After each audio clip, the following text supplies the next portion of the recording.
Alright, ladies and gentlemen, welcome back. It's time for some more EGL 1 action. You may notice I'm all alone today, but don't worry, we're going to bring the support we need as this evening goes on.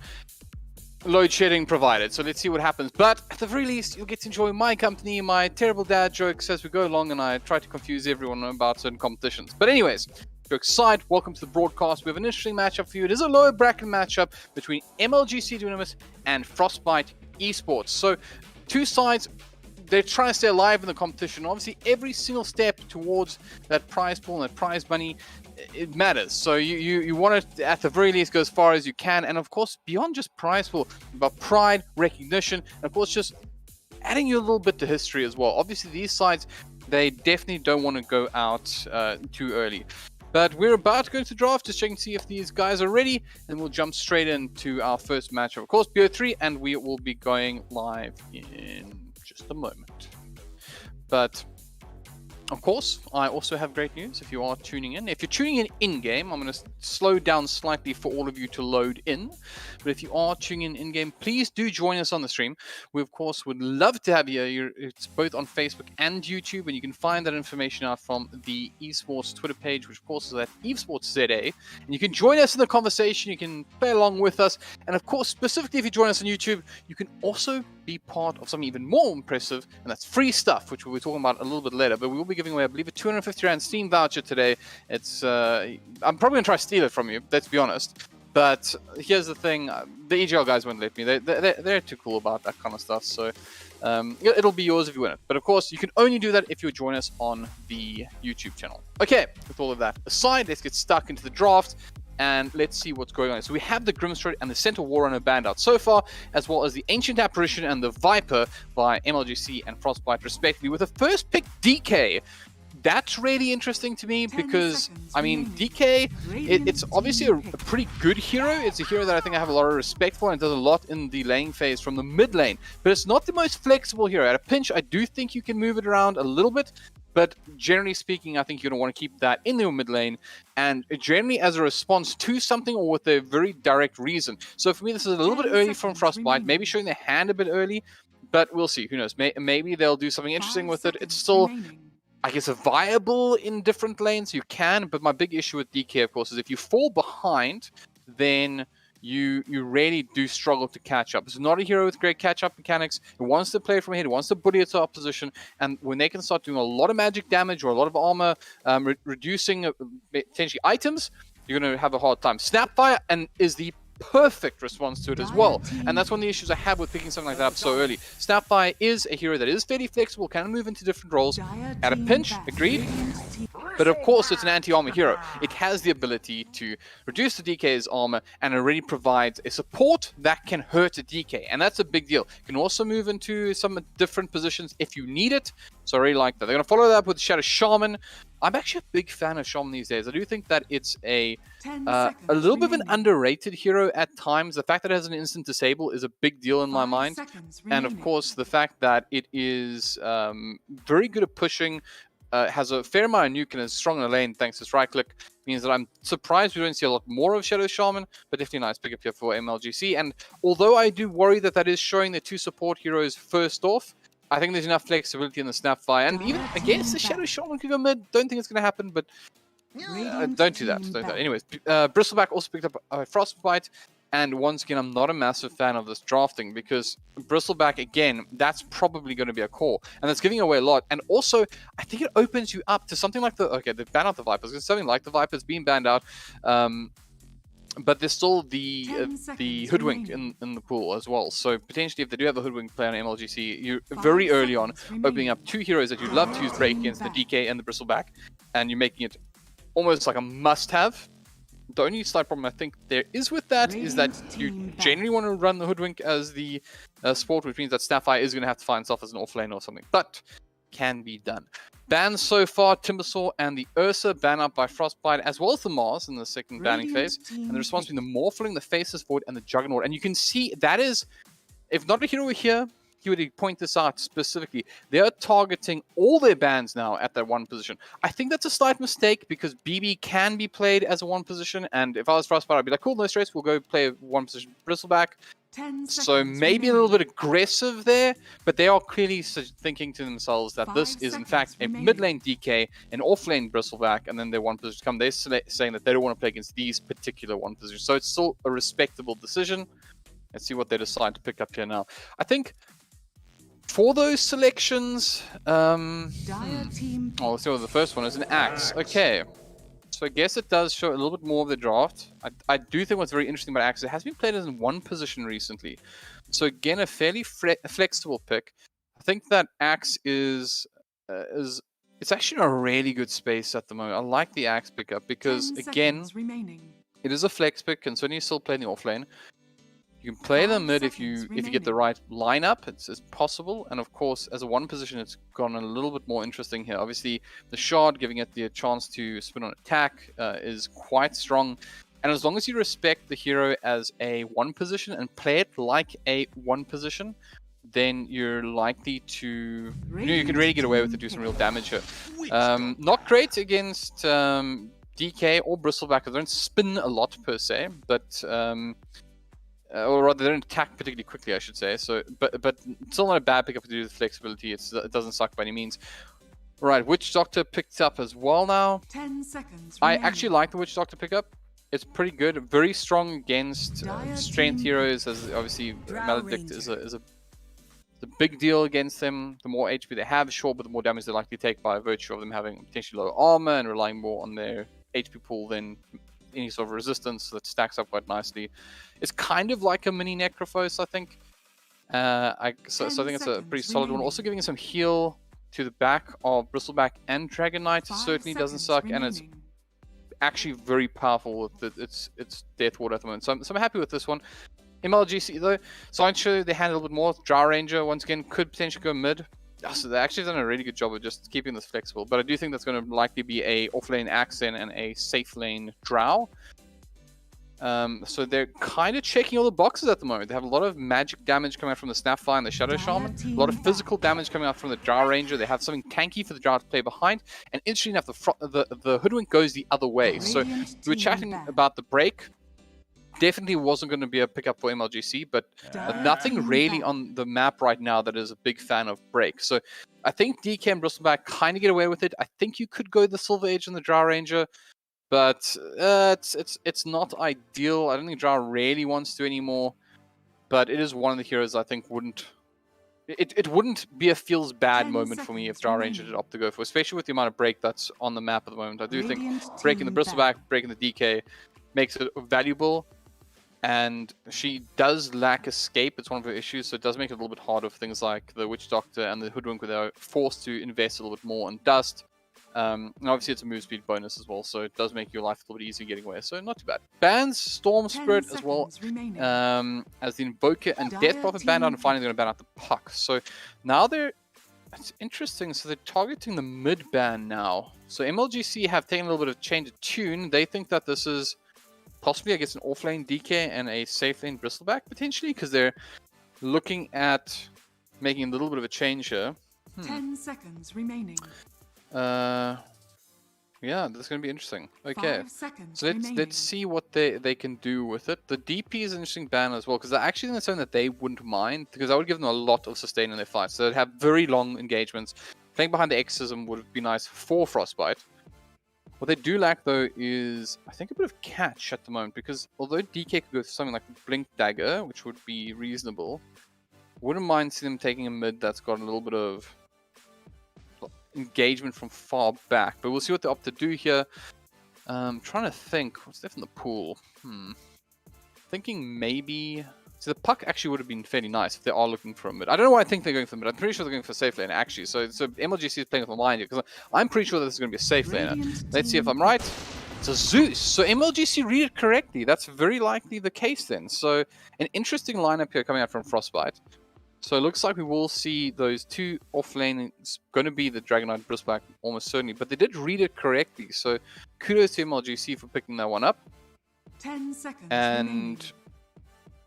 yeah, let's see how that matchup works out. What is he going to be up against here?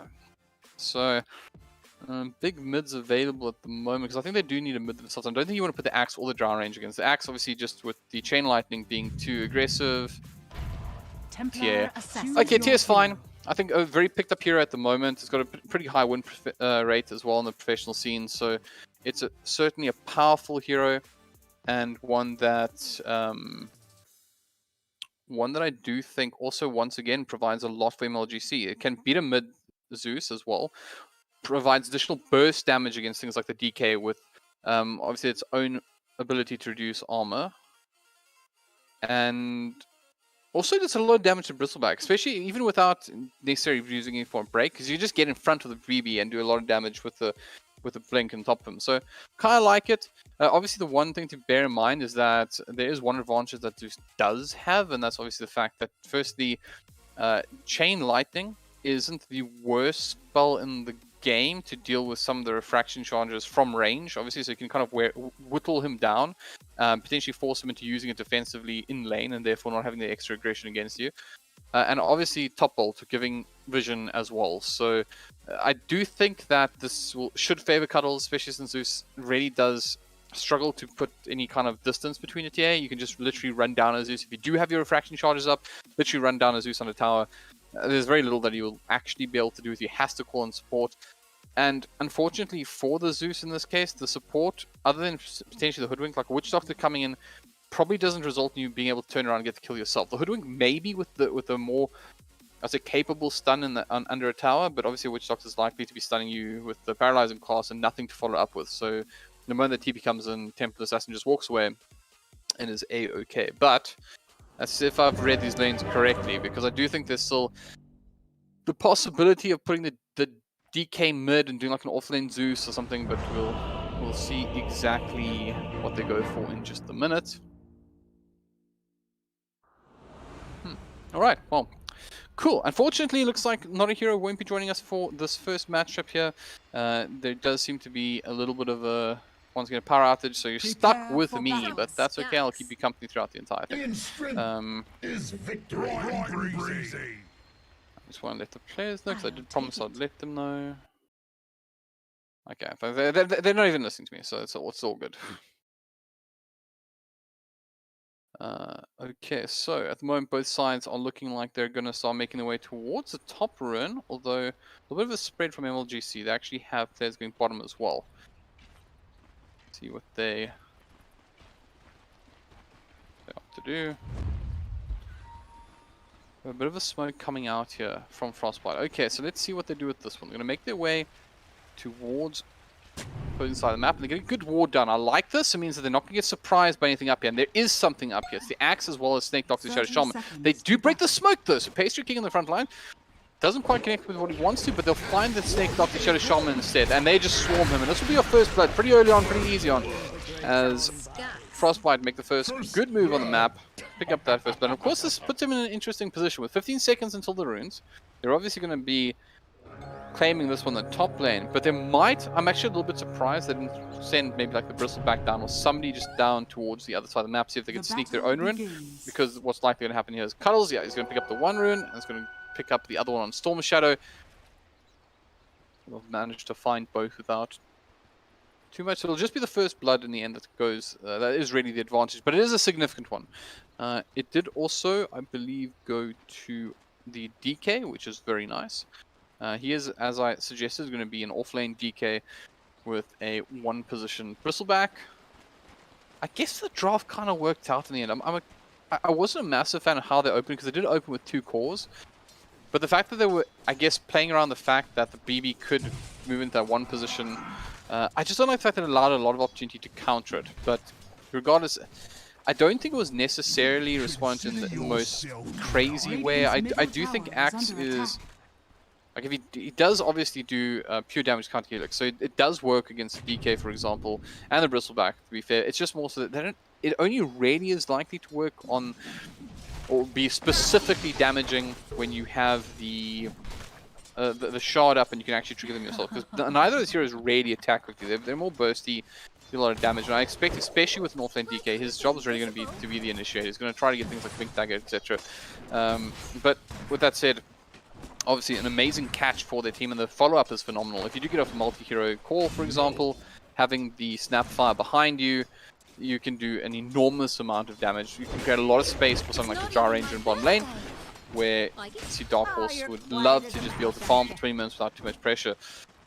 I guess the other thing as well is to watch is the mid lane to see how Cuddles performs here on the mid. If he does get far ahead of the Zeus and starts getting himself into a position where he can really put a lot of pressure on this mid lane, we'll obviously force rotations from the other sides, and also provide more space for things like the Axe to start applying pressure in their safe lanes, potentially even moving into his opponent's jungles and finding an extra farm from there, doing the age-old pull from the lane to the small camp.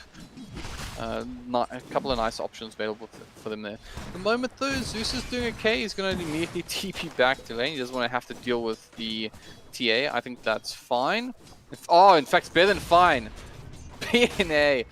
Actually, a very cute little movement there. Cuddles doesn't have a bottle, so it's cute.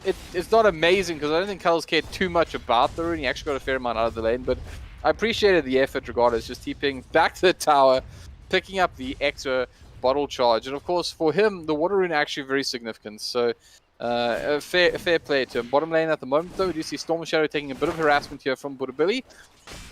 There's a little bit of space to be made for Odyssey just to farm as the lane gets pushed out under his tower. You see the pull coming in from the Dire side, the Frostbyte making sure they can control this, put a little bit of pressure on the ground. Do you see any engagement though? Budabilly very, very low and is brought down. So a return kill comes out for MLGC. And top lane, Pastry King also being put under pressure. So it looks like this is the age-old Axe Battle Hunger the support lane. Always fun for the support. I'm lying, of course. I'm interested to see though if he just sticks to the one or if he goes multiple points into Battle Hunger. I wouldn't mind seeing him go something like high levels in counter helix because it does actually help against something like a Bristleback where you can trigger the creeps right on top of him. Obviously in his melee, you know, as a melee core, he's needing to farm, and it does mean for an Axe you can just right click him underneath, and that's exactly what he's decided to do. So he's going for the counter helix. He'll try to apply pressure, and also it does allow him to farm quite a bit. He's going straight for a Vanguard, so he'll be a mighty tanky lad in this top lane. But I think the exact same behavior as well is coming from Shaz. He's also looking to get a Vanguard of his own, so that'll even out nicely. Early on, I do think it'll help the Axe. I'm just looking at the build as well. So, oh, hold on, they managed to catch out Pastry King as well. Gonna start running him down, and of course that Battle Hunger doing a lot of work. Oh, he never won though, but he does manage to turn around, get the curse off.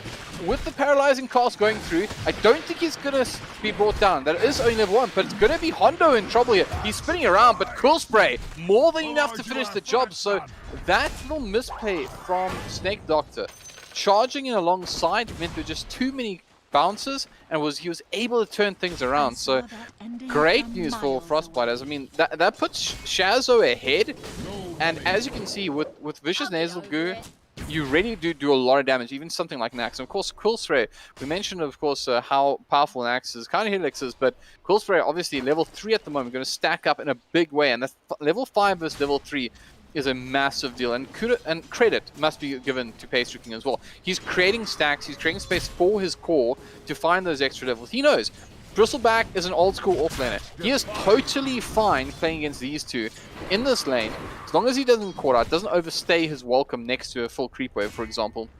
He'll be totally fine. And with that level advantage as well, it makes it very hard for Hondo and Snake Doctor to actually finish the job. 2 levels in Shackles, not a fan of that. Obviously Shackles is a great level 1 spell, but the scaling of it is definitely not as powerful as going high levels in Fork Lightning, or just getting the ability to Hex and getting a little bit of extra on the deal.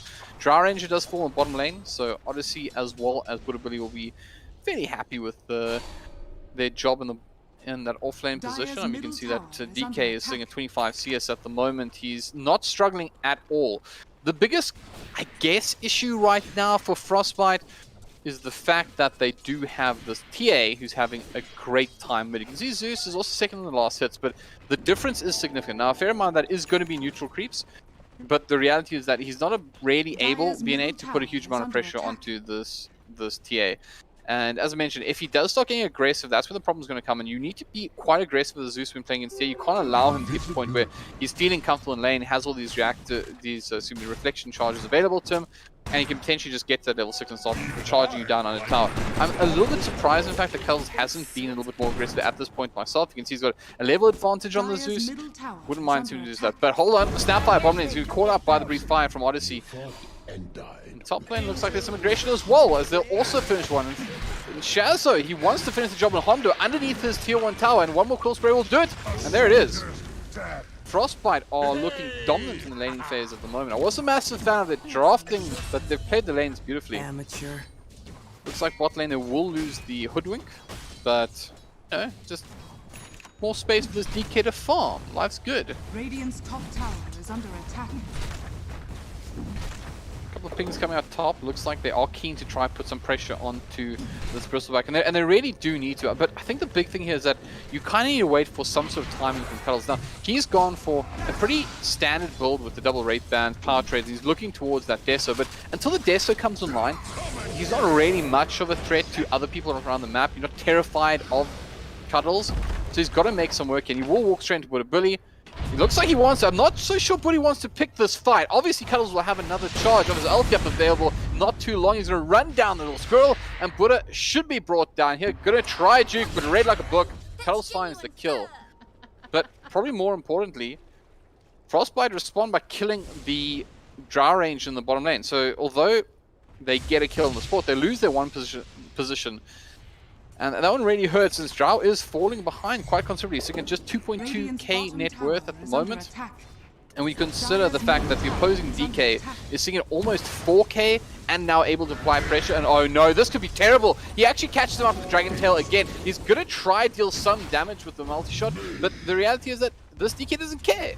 He does not care at all. He's got 2 levels in Dragon Blood. He's going to be just fine. He'll regen off. He's got a fair amount of damage onto the tower for an off-lane position. You consider 8 minutes in. He's tagging away at it with that DK ulti and picked up the 1 position. Obviously, he'll be very happy. It's also freeing up space for Buddha Billy. He's being a little bit more aggressive around the map. Looks like he is keen on potentially taking on Cuddles mid and trying to create a little bit of space. DNA is going to de-ward, so one of the handy things about Zeus obviously giving that top ult just to remove any kind of warding. It's a pain. Bottom lane though, they catch out the Drow Ranger again. Buddha Billy is there. They're going to bring the help. Cuddles is there, needs to get the kill on the DK, and the Frost Arrows are going to support. Multi-shot comes out as well, so they'll bring down the DK. They need a little bit more from this. You want to get 2 with the rotation with your mid lane. And Buddha has picked the right lane. They brought in the Shadow Shaman as well. So, oh wow, everyone's here. They're having a party down here. Snapfire gets involved. So with everybody on the scene, certainly does mean that they that rotation probably isn't worth it. And then it's nice to get on the board, nice to bring down the offlaner. But if you just look at the map, think about the amount of time here that it's taken for Cuddles and co to make their way around the map and to just kind of slowly, you know, farm a little bit out of this. Frostbyte will be pretty happy with that. Once again, the biggest problem is the Zeus mid, but it's not that big a problem because he's still going to be able to contribute. Chain, the lightning, just combining up with static field does so much damage, even on a Zeus that's under farm. And the likelihood is he'll look towards something like mobility item next, and then of course the obvious Agnum Scepter. And in fact, it looks like he's going for not so much mobility, but instead he's looking for a little bit of extra range. So he's going to buy out that way instead. But mid lane, Cuddles is doing a great job. He's going to take the tier 1 tower, and now the support comes in for Buddha Billy. Is enough damage to finish the job though? Cuddles looks totally cool. He's being under no real pressure, and he managed to get that tier 1 tower. So something in it for MLGC to work off. They're only about 2.5k behind at the moment, as hold on, Pastry King, such aggression here in his opponent's jungle. They do manage to get off the little Shredder and manage to catch out Shazo. This would be a big kill. They're going to try to turn him back towards him. In comes Cuddles. He's hitting him on the back, unfortunately, so not able to finish the job. He does have a full Vanguard up, so just not able to commit the damage. They've got to be careful, actually. The support can come in, and the cool spray will definitely start to hurt. They realize on the Snapfire, he needs to get out. He actually is probably going to fall down here. He does go back with the cookie. That's a bit of paperwork. And they're bringing the support from Dark Horse as well. A little bit of a cheeky play from the Snapfire means they will manage to kill. But look at the carnage. They get the Zeus ulti off, and they pick up 3 for just the Bristleback. And there's a rotation that's worth it. And of course, whilst all of that is going on, Odyssey picks up the bottom tier 1 tower as well. He's pushing out the lane. He's also got the catapult with him. I wouldn't mind if he just applied a little bit more pressure, maybe breathe fire the next wave and backed off just to make sure Carty can do its work. But he's going to respect his opponents, back off instead. And looks like MLGC are once again struggling to outperform their opponents here, with Frostbyte making some really good decisions and starting to pull ahead. I think the biggest telling factor won't be the money. It's going to be in the form of the actual levels and the experience on the team. So you take a quick peek at the hero level, you can see a significant lead for the likes of the Bristleback over the Drow and the opposite numbers on the other side of the map. So good work from them. But the job is not done yet. Obviously, playing as a Drow and a TA means that there are opportunities to certainly come back, and I do think Axe is in a great position as well. This hero has been looking good for a while now. I think that you also have to understand that it's going to scale a little bit differently than in the past when it does go for the like of a shard, which I think you'll expect to see in an Axe at some point. Definitely not a hero to trifle with. Top lane though. Going to pick up the TA, and they want to finish off the job on the Snake Doctor. He's backing off. This Dragon Tail is going to be available in just a second, as he does have the Blink Dagger up. He's just waiting for the timing, and of course goes straight in. They should be able to finish the job quite easily. Didn't even need the Sharpshooter, man. But at least it gave some visual effects for them to enjoy. Mid lane, the pressure also being put on. See Bristleback here. Shazo realizes that right now he is very tanky. Looks like he's going to go for top tower at least the hoodie. I don't think he's going to go for the pipe just yet. But I'm trying to think about that. Not a huge amount of magic damage, I guess, at this point. So he can definitely hang on to something like a pipe if he wants to. But I kind of like the fact that when you have something like a pipe, you build it when there isn't as much magic damage, because it'll pretty much nullify the little shredder, which is the big one at the moment. Fork Lightning. And not in a position. Forward they go. They're going to pick up Dark Horse. They'll find him for free on the back lines. Look at Pastry. He managed to pick out Cuddles as well. And it looks like they're going to get a lot out of this deal. Hondo tries to back off, but they lose 3 effectively for nothing. And Hondo is being run down here as well. Odyssey and Co want to finish the job. BNA needs one more top vault and will connect. They're going to pick up 4 for nothing, and they're going to start farming the Serpent Wards as well. Tier 1 tower should fall, as there's a little bit far back as well to deal with the creep wave that's coming in. As the little shredder, well read though. Odyssey was probably the one that they would already have liked to pick up, and I guess there was no, actually there wasn't enough damage. He is too tanky. He's still sitting on 600 HP, but still respecting it backside off, and the T1 tower is still up here, but there's no way they let this one go. And they start moving forward. They still have a lot to work with here, and they realize there's still a fair window before things start happening again.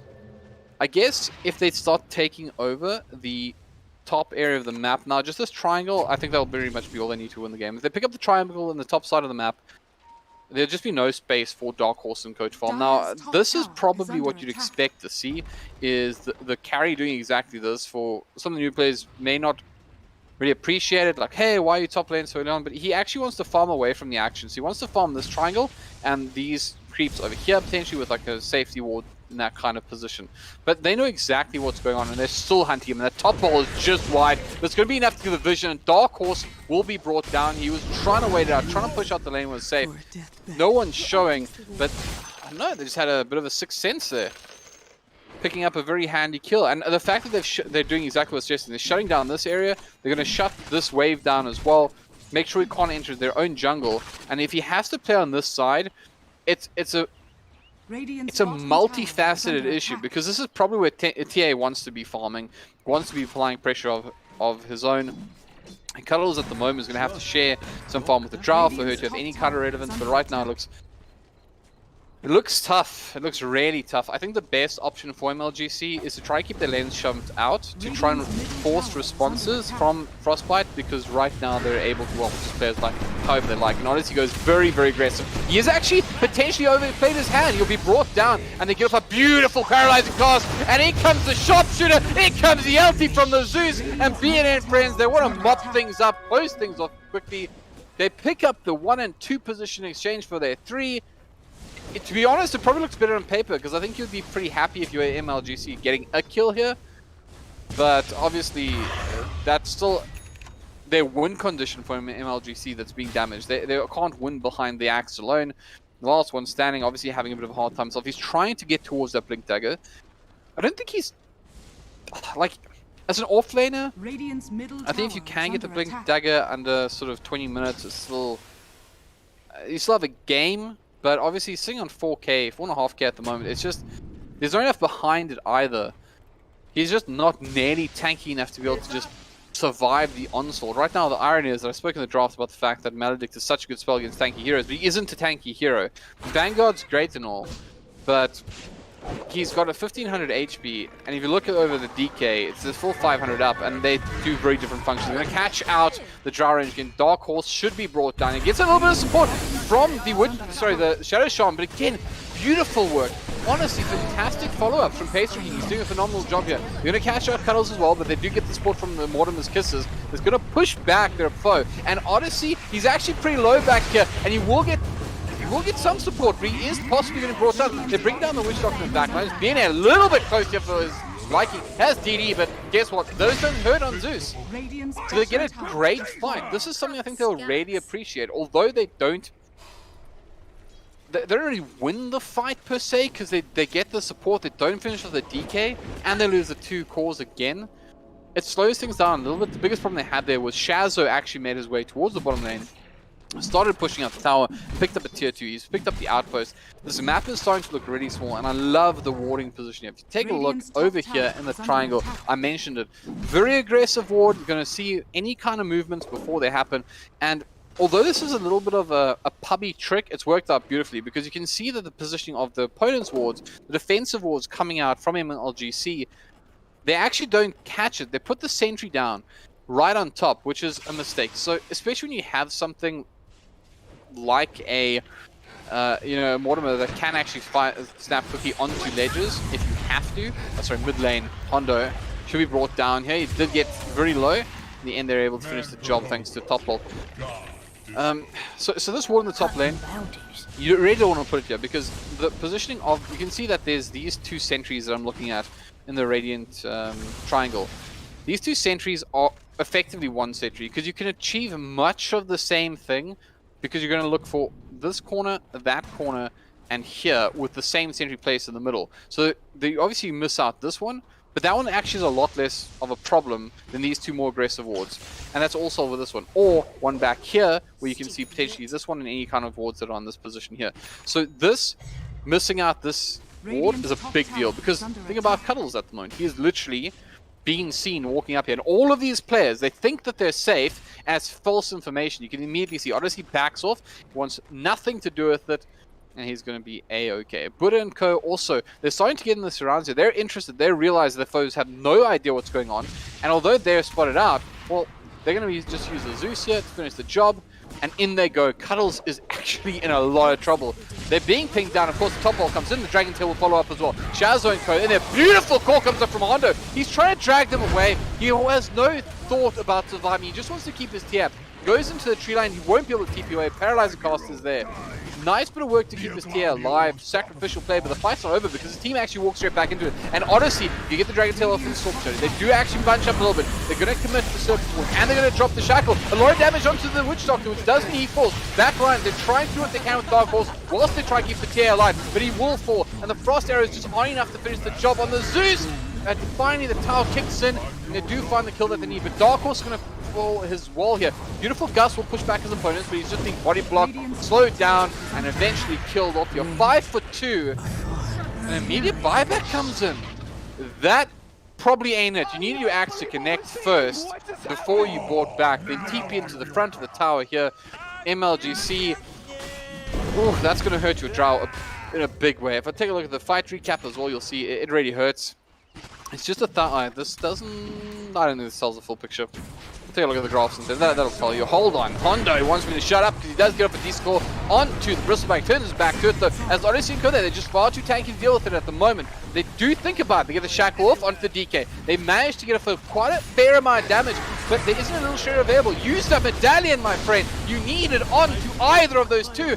Do not focus the BB. Bring down the DK first, but no support coming in. So Odyssey should actually be brought down here. They do miss with the Cull, but with the additional damage coming out from the Battle Hunger as well as the charge, they're going to be able to finish the job. That was a massive fight for them. Not phenomenal execution. I did see that there was a couple of times when Medallion could have been used, but regardless, a big fight for them. It's going to reduce that difference a little bit. A lot of work still to be done here. I think what they really do need to look at doing though is keeping these side lanes pushed out. I mean, there's the issue with the ward that I mentioned. It's somewhat worked out for them. They managed to, I don't know if that timed what they did. I think they just timed. But they managed to keep the sentries and stuff alive as well because Zeus wasn't able to finish the job. The lanes though are the big deal. You can see here, this is, I've actually already been impressed by Pastry King. He's been phenomenal with his follow-ups with his paralyzing cast. I'd love to see what his healing is like at the end of this game, but he's done a really good job of that. And this is exactly what you want your support to do. Just push out your side lanes. If he dies, it's not a big deal, right? If you think about it, because he's creating so much space for his team by doing this.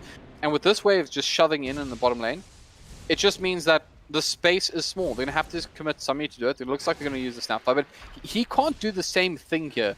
Pastry King doesn't have the same kind of pressure because he has this tower to bounce back off from this tier 1 tower in the bottom lane.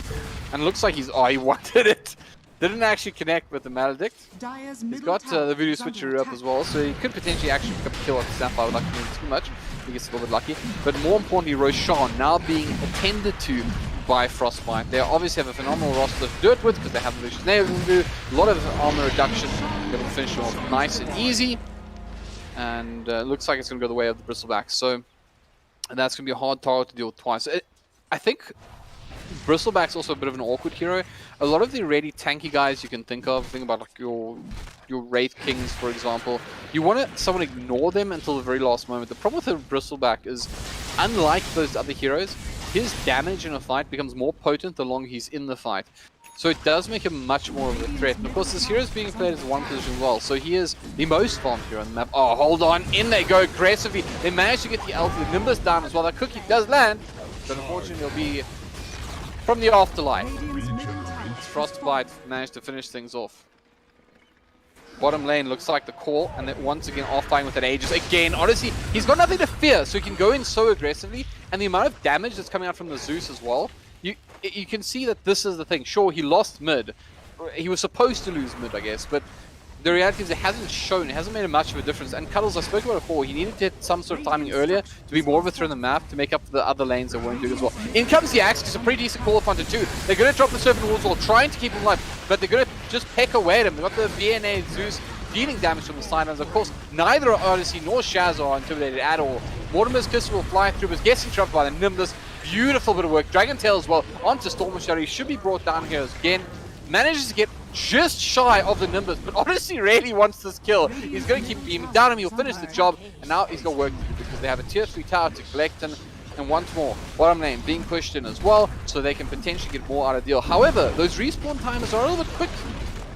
So there might still be an opportunity to fight this, at least fight for the next one, but they cannot get caught out. So Dark Horse needs to appreciate that if he does get caught out here, this is probably 2 racks instead of 1. Give it up, don't take the chance. Odyssey does have the Soul Ring, does have Dragon Tail available and a Blink Dagger. So looks like they're respected, they're going to back off. The melee racks is still standing, but the support's starting to come in. Cuddles and Co.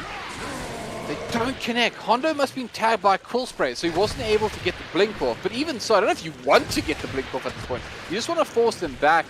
Remember, he still has that Aegis. He's happy to die here. This is not a pick-off. It's the start of a fight. Odyssey once again goes in. They manage to get up the refraction onto the Zeus, sorry, the TA, which keeps him alive. Beautiful call there as well from Hondo. The Shackle is down as well. They should be able to finish the job. They can't to the back line. Of course, the support did come in from the paralyzing pass. Odyssey very, very low though and will fall. Phoenix does manage to survive the initial engagement again. Takes very little damage now. So Mr. Cuddle's in a lot of trouble here. They're trying to help him out. Damage does come in. Little Trader is there, and they might potentially even keep the Rex line. No! Because the super range streak's going to make sure he finishes the job. The Zeus ulti not quite enough to finish the deal. Couple of heroes low. Amateur. But that's probably the best case scenario, fighting to a Bristleback with the Aegis. I think that, you know, they're doing a fair enough job of keeping themselves alive. In top lane, they're going to get an extra pickup as well. BNA caught up by Hondo. All of this little bit of forward momentum matters. It slows things down. It actually interrupts it quite a lot because that Zeus is going to only respawn another 20 seconds away from the Bristleback. So you're not doing anything right now if you're Frostbyte until the Zeus is back online, which means that they're at best looking for a gang. And of course that means that MLGC will have a little bit of extra time. I do think it's possible for MLGC to still come back to this, but I think if you take a look at the graphs, it'll show you that Valve doesn't agree with me. At the moment, there's a 96% win probability for MLGC. The experience at the moment also heavily favoring MLGC, sitting, Frostbyte at 20,000, and the gold graph sitting at 15k. So it's definitely a pretty dominant position. Frostbyte would have to make some serious mistakes to lose this. Item-wise as well, there's just nothing for MLGC that really screams like, oh, you're going to win with this at the moment. You can see they're trying to play into some pretty scary items with the Sunjin Yasha, for example, and the Drow Ranger. There is the Deso up onto Cuddles, but of course, if you look at the Axe, for example, he's trying to fight into opposition without his Blade Mill up. It's not completed. He's got the armor from the Phase Boots at the very least, but realistically, think about how threatened a almost 4k HP DK is going to feel. How threatened this Bristleback is, and they've caught out the Snapfire again. He's going to manage to get himself onto the high ground. Nice bit of work, but he's immediately going to be caught up on the Nimbus. And Dark Horse, for whatever reason, he wanted to help out his buddy. He has to back off because that would be a massive mistake if you lose the Snapfire and the Drow Range. That'll probably be the game. BKB is almost on Dark Horse. I mean, it's not terrible, but unfortunately, they just don't have damage. They do have the ability to amplify a lot of the damage. Obviously, with the little shredder, it does matter. They can reduce a lot of damage. The medallion also on, in fact, the full solar crest on the Snapfire means they get a fair amount of physical damage off, even onto the likes of the DK and the Bristleback. But it's just the fact that, sure, you make the HP pool significantly lower, but it's a 3k and a 4k HP Bristleback and DK respectively. They're going to pull back, said Bristleback. There's a nice little game. Snake Doctor did try to commit, and the back lines. Cuddles going wild, but he's going to run out. The BKB timing not going to be enough. Cuddles should fall. He's trying to get out of harm's way. Refraction not available. Meld was there, but of course, up against the Zeus, it didn't mean much. Just one more top bolt, and they were going to spot him out and bring him down regardless. So in the end, it does look like a nice attempt, but again, there just wasn't the real follow-up. The Axe is still looking for the Blade Mill. He's not going to get it for this fight, and it looks like they're going to lose another Axe here. The respawn time as well, just too far. They're going to go in though regardless. The Mortimer backing things up, doing a lot of damage, but it's just not enough. They can't finish the job, and that is most likely GG. Snake Doctor going to drop the Serpent Wards down, but just look at Shazza. He's just running in, finishing people off. And I mean, you might see MLGC just play out to the very end, but I think that you're likely going to see this game be brought to a close very, very soon. There's just too much time. Will they go for the Megas or for the end? That's the question. Obviously not going to get a tasty treat he wanted on the Snapfire, but looks like they're going to go for the Megas. So they're taking this pretty respectfully. However, I do think that they've got a lot of work to do here if they want to, you know, even have another fight. It's no longer about winning the game. I'm kind of curious to what their mentality is going to this one. I do believe MLGC are running a support in this game. We're hoping that they'll have the full roster back. The next one, Snakebite, obviously filling in for them. But like right now, they're going to lose Megas. They did set the fortification for this last Rax, so there'll be nothing to defend the throne. But maybe we get one last fight. It's possible that they defend, but the DK has almost got his ultimate up again. So if they wait this out, it'll get even harder. You can see again, immediately Odyssey comes in. Going to catch out the Drow Ranger. Though BKB used. A little bit surprising. Cuddles in the back lane. He is trying to do some work, but he's going to be brought down pretty comfortably in the end as well. I don't know why the Drow didn't BKB there. I know he was dealing with the Frost Dragon, but well, now you're never going to use it. In they go. Honda going to catch him up, but that's just, it's not working out for them. They actually shackled Odyssey, so he wasn't even going to get dragged into the fountain. But that is most certainly GG, if ever I've seen one. Frostbyte. Yeah, there we go. There's the call. GG is in fact going to be called by Frostbyte, and MLGC... Sorry, I keep confusing for some reason. So MLGC going to call the GG. Frostbyte will get the win here. Congratulations to them. They played a fairly phenomenal game of Dota. It was just consistently good. They made themselves look good, and there were very few elements that didn't work out for them. I wasn't a massive fan of the draft. I'll say it again. I think the draft needed a little bit of work. I didn't like the fact they picked 2 cores very early on, but it wasn't really punished by MLGC. With that said, there is still an opportunity for them to come back. I'm hoping that they have the full roster this time around. With all the love in the world to Snake Doctor, it's different playing with sub. There's a lot of stuff that just doesn't translate as well as you'd like. And hopefully for the MLGC team, they will be able to come back a little bit stronger this next matchup. But anyways, thank you so much. Hope you've enjoyed the broadcast. Just one long monologue from me. We will, however, be joined, I think, by notAhero in the next one. So you can hear a higher tier of analysis at the very least. But yeah, we'll see you shortly. And of course, if you're watching game, if you're watching the stream, there's still free stuff. There's always free stuff at EGL. But for now, we're going to take a quick break, and we'll be back shortly with Game 2 between Frostbyte Esports and MLGC Dunamis.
Alright, welcome back everyone.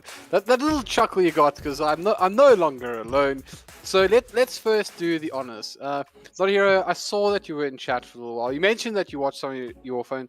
Out of 10, 10 being, notAhero approval stamp, would recommend. 1 being, please never do that again. How do we feel about HellbirDza's analysis of game 1? I would have given you a solid 7.5 there. It wasn't too bad. I tell you what, I'll take it because I haven't done analysis in a very long time. So I'm very happy to have you back. And most of what I know is started from you anyways. Yeah, I'm happy to see some of it's rubbing off. Because some of your little kinks is rubbing off on me as well. So it's a give and take, I guess. Which all things in life should be. Romance now. All right. Yeah. Anyways, welcome back. Let me just introduce you properly since you haven't been here. Of course, if you're just doing your and make sure that your in-game mic is on, by the way, because I know you've rushed back in, so just in case. But of course, if you are tuning in now, you're joining EGL 1. This is Frostbyte Esports versus MLGC Dunamis. Frostbyte taking game 1, and I'm very happy to be joined by notAhero. Welcome to the broadcast. Finally, thank you, Escom, for granting me power once again. Stoked to be here. Quite a bit of the first game. Frostbyte looks solid. They had a good draft. I know what they wanted to do. MLGC kind of tried to counteract that, but you kind of made a good point in your game there that the MLGC was just not shoving out their lanes fast enough, and they have to kind of like shove their lanes especially with a draft like that with Dry Ranger and TA. You kind of want to choose your fights. I do also think MLGC didn't have enough grunt, so they did have the axe, but that was about it. All the other heroes are pretty squishy. So they needed a bit more grunt, they needed a bit more frontline. Something that can protect that drow, protect that TA, so they can actually dish the damage in the team fights. So I hope they make the adjustments. I'm not a fan of drow and TA together. notAhero. I don't know if you agree, but like to me it feels like, I know they're very different heroes, but I kind of feel like they want to be in the same places on the map early on, in the sense they want to potentially like push out top lane and get involved in the kill. Obviously TA is better at that, but I don't know if you agree. They just kind of fulfill too much the same role, which is they right click and they're slow. So obviously it's nice if you have this drow and TA very farmed in the late game, because the TA gets the additional bonus from the drow as well. But the thing is, the meta is really weird at the moment with those types of heroes. They need a lot of bodies, and having this bristleback run at you the whole time, that hoodwink pick was pretty good. So you kind of need, I don't think the meta suits it. You have to have, I think you can do it if you do like Clockwork Pos 4 with it, or Earth Spirit Pos 4, like more like in your face, and then the drow and the TA can pick their targets better. But just having an axe and then 2 supports that are playing off the backline is like your drow and your TA will never be able to fight comfortably, because drow wants to throw the multi-shot, she wants to like pick targets, change. I do like this hoodwink pickup that Frostbyte has gone for twice in a row now. The hero in this tournament has a 100% win rate so far, by the way. It's been picked 5 times. Okay, previous game 6, and this is now the 7th time. It's got a 100% win rate, and some big teams are playing it at the moment. And what makes it extremely valuable is the break mechanic, because teams aren't like that fond of Viper at the moment, and Silver's Edge is just so horrible. So having another hero in the draft that can actually apply a break. I was watching some of the pro scene games yesterday, and the hoodwink would just literally insta ulti a bristle, not even channel it. She would just like Q it, pop it, hit the bristle back, break him, and a team kills him. What's actually also interesting about it here, if I can just jump in, is that the pro scene at the moment, the last sort of, I'd say about like 21 days or so, hoodwink's only been picked up 7 times, but it has a 71% win rate. Yeah. So when it gets picked up, it is very effective. It is because it's being played as support, so you don't have to commit a Viper as a core, because you're not going to play Viper support. You're going to either put it middle or off lane. We saw EG actually run a Viper safe lane for Arteezy, But the thing is, with this Hoodwink, you just throw it into the 4 or 5 role, and you've got that break. And the hero is still good as a support. It's elusive. It's got some chain stuns. So yeah, I like it. They do pick it quite early without showing, I guess, just to like dissuade MLGC from picking like heroes that need break, or that doesn't like break. But yeah, they open with Voice Spirit Hoodwink, which is pretty interesting, and they take out Ursa and Lifestealer. So maybe setting up for a gyro pickup, seeing that Ursa and Lifestealer being banned out. Then they take out Faceless Void and Tidehunter, which is just team fight, I guess. Like Hoodwink plus Void has been a staple for the Southeast Asia teams. Just allows it to get that max duration sharpshooter off. It's good setup. And MLGC responds with Centaur Rubik, also strong. Rubik is kind of a weird hero at the moment. I don't know. I haven't seen it win much, but it never feels bad if it's a 4 Rubik and it has a good game. So interesting to see. Yeah, it's just not very in lane at the moment, right? Like that's probably how I feel about Rubik. It's just telekinesis isn't a great disable, and although Fade Bolt is nice, it pushes out the creep wave when you don't necessarily intend to. It is kind of nice, I guess, to get the shooter creep. There's that, but I tend to I love Rubik mid and late. That's probably the but you have to get through the laning phase first, and also because he's so hungry for 6, it's a bit awkward. So important. Laning phase is so important in this meta. We kind of see and it's all tower orientated. The teams that kind of like take this mid tower or safe lane tower from the enemy first, it's just got like so much more map control. And in the pro scene, you see like the moment a Dragon Knight hits level 6 or something like that, they TP like 5 heroes in, just not to fight, just to stop the Dragon Knight from hitting a tower. And because you have to keep those mid and safe lane towers alive, because the farming patterns revolve around them, and the longer those towers stay alive, the smaller the enemy's farming pattern is. So yeah, I like it a lot. So just this Rubik pick, like you said, more Before you go there, I'm sure this is very interesting to me too. But before you go there, there's something I need to say, because we get in trouble if I don't. But if you want some free goodies, in this case, a 250 rand Steam voucher, please come join us on the YouTube stream. Once again, you can follow us on our socials. It's Evesports ZA on Twitter. You can find all the links that you need.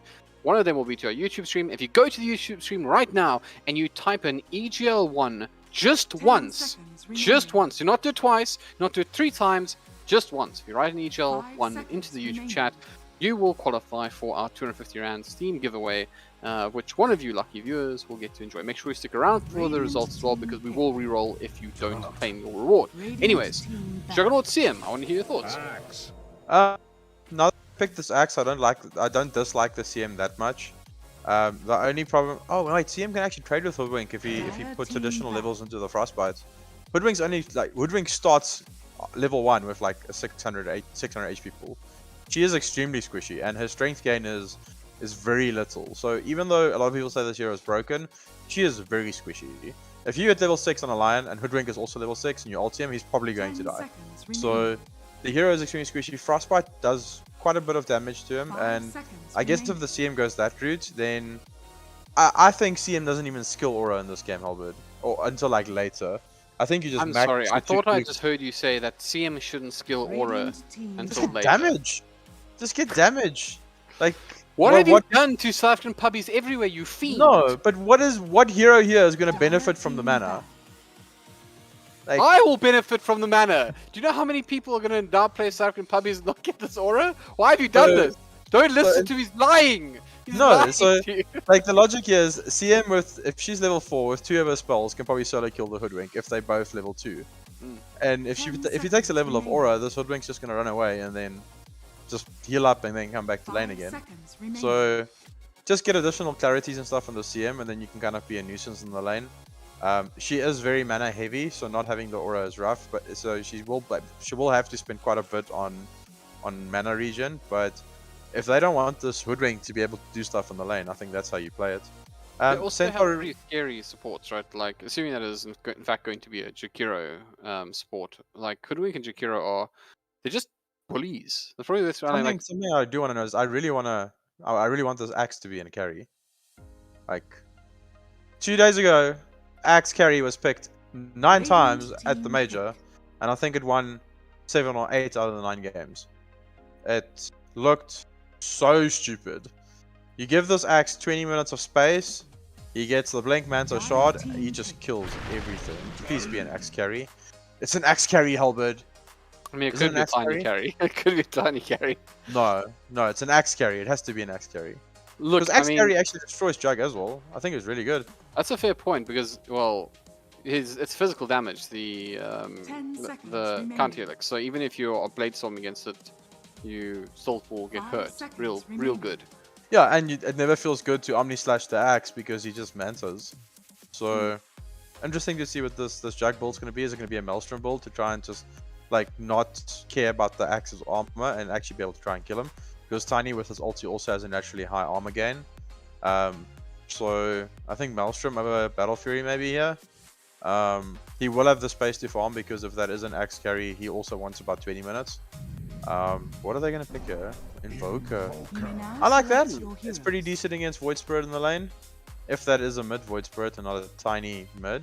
But Invoker does well against them both. What am I saying? So BNA played mid for them in the previous matchup. So if they're going to honor those positions, then it's a Mid tiny. mid tiny, I think, what was Shazo? I remember calling him out. Shazo was the Bristback, so that's one position axe. If they honor it, it's a mid tiny, one position axe and an offlane. Offlane Void Spirit. Yeah. Okay, I don't know if I like this offlane Void Spirit, but the other tools that they have tick the boxes. But this Invoker pick rounded off the draft for MLGC a little bit as well.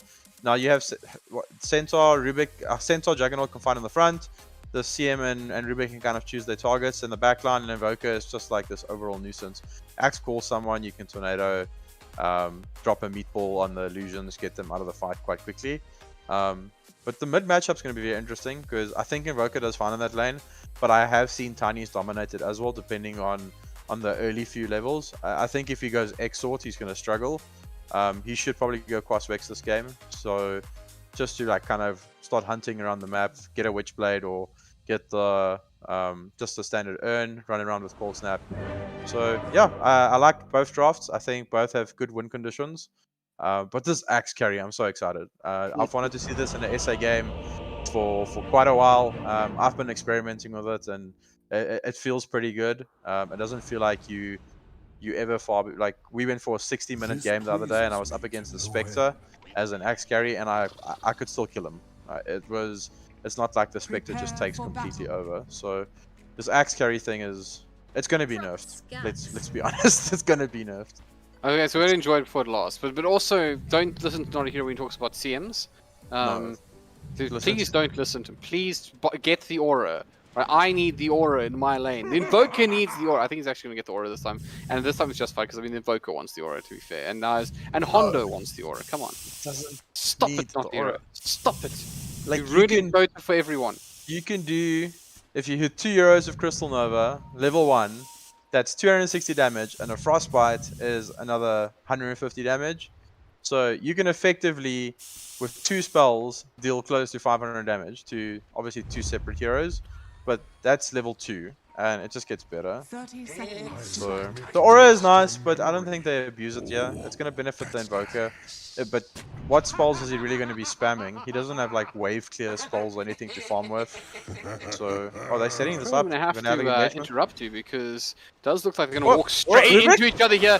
And they catch up the Ruben. Look at the disable! How ridiculous! The Ice Path comes and they actually have a finish on it. The disables are turned though, and Blade Fury goes wild. Dark Horse wants to get on the map here, and he will with the style. As they find their first kill, they do lose the bounty and then that's in the way of Shazo. So the first blood goes to MLGC. Now, the previous matchup, if I recall, started the opposite way. So this time around, MLGC come out ahead.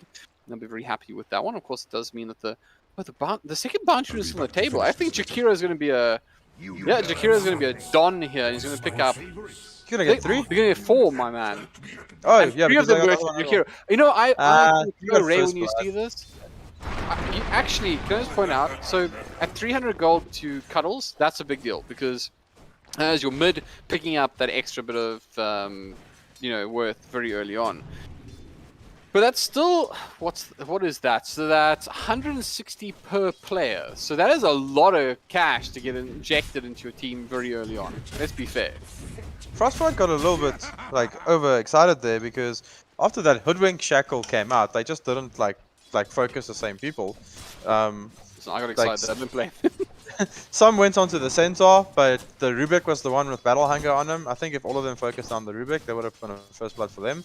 But they just like change targets constantly, and then very nice plays on Dark Horse on this Juggernaut to just like come in, man up, throw a spin down, and they secure the first blood. So a nice little like passage of play by both teams. I think it was a little bit of a misplay by MLGC after that godlike like bushwhack. It should have been their first blood.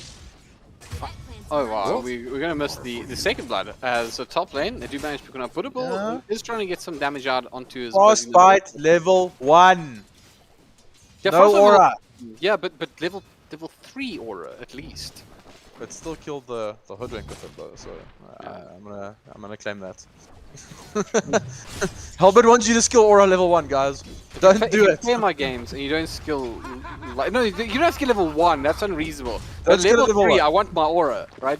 No. If I hit level 3 and you hit level 3 and you're a CM and I don't see aura, understand that I'm going to report you to Gaben himself. I will Like, send Gaben. I just feel like, why must I put like a point into this thing when my team is like really gonna benefit off it, when I can just have extra damage? It's there. a global ring of Bassi. I'm not happy about. Anyways, moving right along. Unless back you on the this other Juggernaut. things that matter in the game. I wanted to make a very important point. You see, one of these teams is definitely prettier than the other, as CM dies. And MLGC, their heroes look much prettier. I'm just pointing it out. I think it's important to note. So what? Like cosmetics equals wins? Is that what we're Exactly. going with? But the other thing as well, I just want to point out that it looks like MLGC have got their full lineup back. So they were missing, I think it was the... Remember Hondo? I think it was... Yeah, it was a Centaur. The person playing Centaur at the moment, I think was... Yeah, I'm pretty sure... Yeah, I think I would remember Bum Bum, right? Yeah, so I'm pretty sure Bum Bum is the player that's come in. And he's taking up his role here on the Centaur Warrunner. Oh, they're going on the voice for the top? Does CM have a frost? No, not yet. She's got a clarity going. Might have had the mana if she had that aura for another Frostbyte, just saying. Nope. But a Got ball it. in Look at that. will be caught out. Stop it, Storm Shadow. Don't Yeah. take his side. Unacceptable behavior. So, I'm speaking to the EGL admins. I'm sure that's not okay. I've actually given the MLG size. I actually did a replay session with them last week. So just helping them out a little bit. And the guys are super eager to learn, so I'm gonna give that to them. I asked them what their goal was, and they was like to be one of the top 5 teams in SA. So that is. Oh, sorry, beautiful bit of work here by Odyssey. Catch them on Buttable, will be able to finish the job, not quite. Actually unable to finish on the Jugger, and because they commit to it, they didn't pick up Storm Shadow either. But looks like it's not over just yet, but it wants to put a little bit of pressure on Storm Shadow. It's time to back off. That is still a very dangerous Void Spirit. Has almost everything up again. Hold on, And this they is a try- 3 Hoodwink.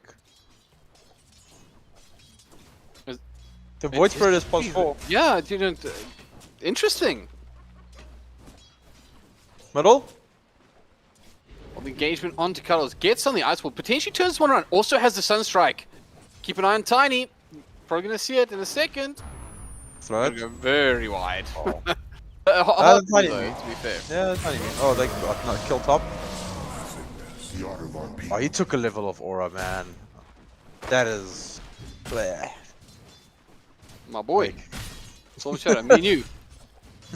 Remember the when real CM was MVP. like, CM was like the most broken pos 4 in the meta because Crystal Nova just did way too much damage. Yes. And It's like- Picker has a pos 4, and you would not skill aura. You would just go max Crystal Nova, max Frostbyte, and you just bully carries into oblivion. It was I just so I bad. actually remember, I can't exactly remember who the player was, but there's a player talking about it and basically explained that, you know, it was still the time where you still, as a sport watch, sorry, bottom lane, a lot of damage coming out here both ways, but looks like we're going to back things off. Top lane, once again the engagement comes in, but when you're having a little bit of a hard time, Odyssey going to have to back this one off. Already has the Falcon Blade up, so happy to spam out some... I mean, he's actually been very good with his disables, so he's been doing a fair amount of work here with the Bushwhack. So I understand why they would be playing it there from that perspective. When CM was that broken, Crystal Nova only cost 80 mana, and the damage to mana ratio was just way too much. I It was just way too high. I was Like, going to it say was- they used to point out was that you want to hit the range creep with it, but you also just kill everyone else in the lane, because it's like you kill the range creep, but you also, it's a perfect time to follow up often.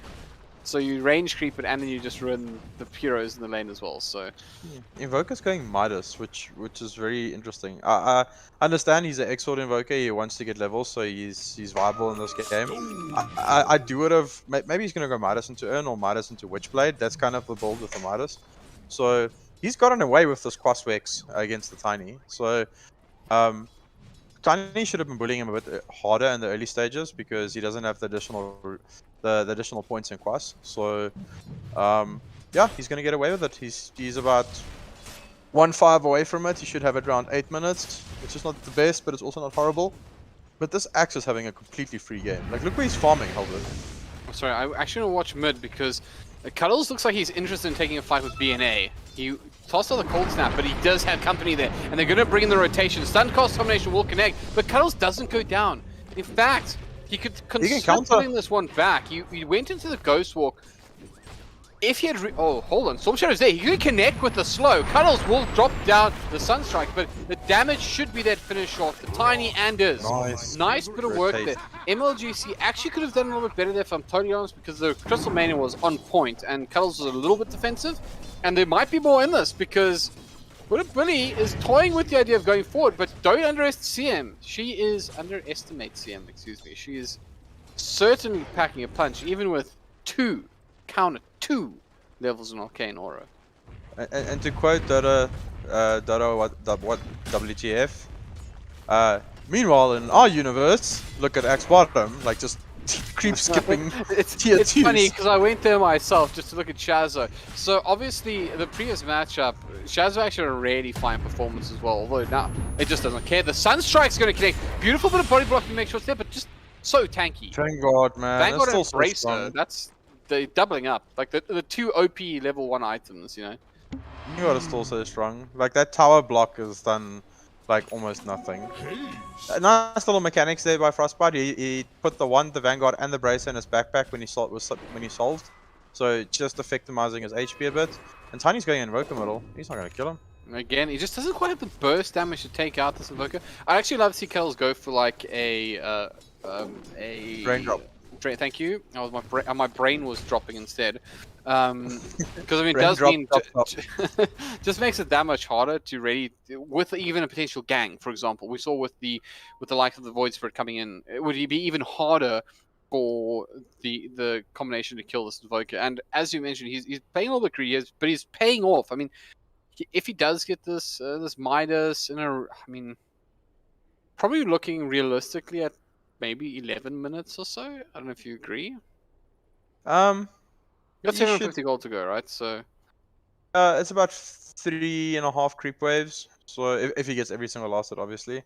So yeah, you can have it at a decent timing. It's gonna be around 10 minutes. It's kind of fine. It's sort of the weakness of this Axe safe lane. Even though it's majority of the carries are kind of in that pattern at the moment where around 18, 19, 20 minutes is where they like start joining team fights, etc. So this Midas kind of has a gap to use it effectively. Especially like with this Axe only really wanting to commit once he has the shard plus Manta. I guess Axe, if he goes Manta Blink and he has it about 17, 18 minutes, he can still make kills with this Hoodwink Void Spirit combo. So there is effectiveness, but it is still your carry Axe. I found a lot of players playing this carry Axe and then they forget they are pos 1. And the moment they have Blink Dagger, they kind of just start wanting to run around the map trying to kill people with his team. But that's not your role. Your role is to get to that 20 minutes and then you become extremely strong. And Juggernaut is opting for this Maelstrom build, which we spoke about in the draft, which I think is the right call. I don't think if he goes Battle Fury here, it's going to benefit them much. The Maelstrom is really nice against Tiny. It's pretty good against Axe because the procs are magical. So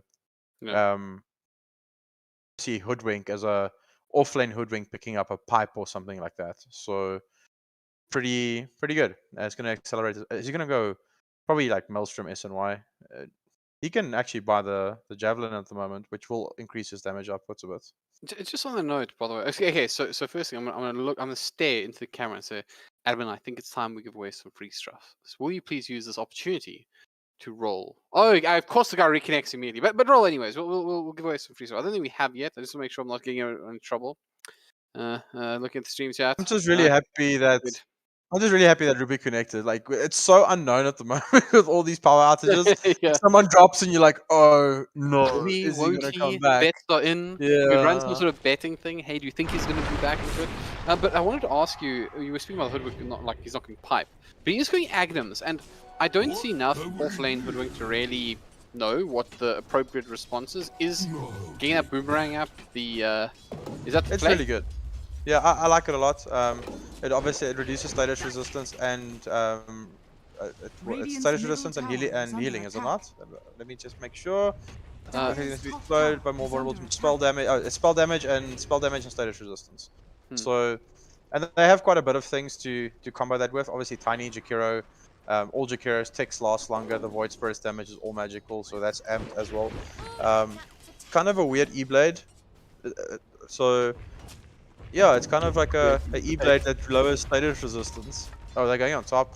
They're wrapping on the sibling. Dark Horses, they once again top of Odyssey, and they of course have the support they need from the Storm. They're going to slow Odyssey down, but of course he does have that speed. The Squirrel, hard to bring down, does not connect with his own his own Bushwhack, so it is brought down regardless. But at the very least, was able to do enough to bait out the, I would say bait out, but force out the Omni Slash, because I mean one way or another it was required.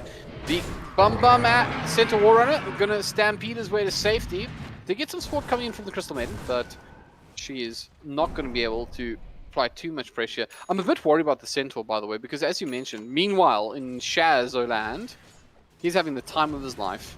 Meanwhile, not time Universe. of his life. Yeah, and And a picture of Universe's face. I just want to point out as well to everyone who's like kind of still, you know, maybe joining late, so but this is a one position axe. The fact that he's in this kind of position where he's just having the time of his life is a pretty concerning thing. I will say this much though, he's building pretty much this, like I would say, a very regular axe build, going for the Manta into Blink. Yeah. I'm not too. I think the shard is the thing that's going to really make him come online, so you can kind of keep an eye out for it. But the point is, the big thing is. Yeah. Yeah, okay. So the big thing is, there's very few heroes in Dota that can push out 3 lanes at the same time, and Terrorblade is one of them, and Naga is the other one. And this Axe Manta build actually has created that Axe can be one of those heroes. He can literally, if like pop Manta in the mid lane, send them to the side lanes, and he can push out 3 lanes effectively at the same time. And it accelerates his farm to an extreme extent. And I was watching BSJ speak about it as well, and he just said it's stupid. Like you can't have an axe be deep pushing 3 lanes at the same time, and it just, and you don't really want to fight those illusions if you're a melee hero because they hurt. So, and they tanky as well. MLGC making a nice rotation here. Yeah? Invoker's bottom with them with the double Forge Spirit. This tower, they're going to try and defend it. Oh, beautiful ice path! Pastry King! I love this guy! In they go though, they get the damage out that they need, and they do manage to finish the job. Bum limping away, will survive! No, says BNA, comes in with the avalanche. This time they miss with the connection. Now the backlines, Cuddles! Make sure that they will get a little bit more than they bargained for. BNA, he's backing off though, realize that this fight's over. He already has committed everything he's willing to do. You have to back off, but meanwhile, Juggernaut's committing the mid tower.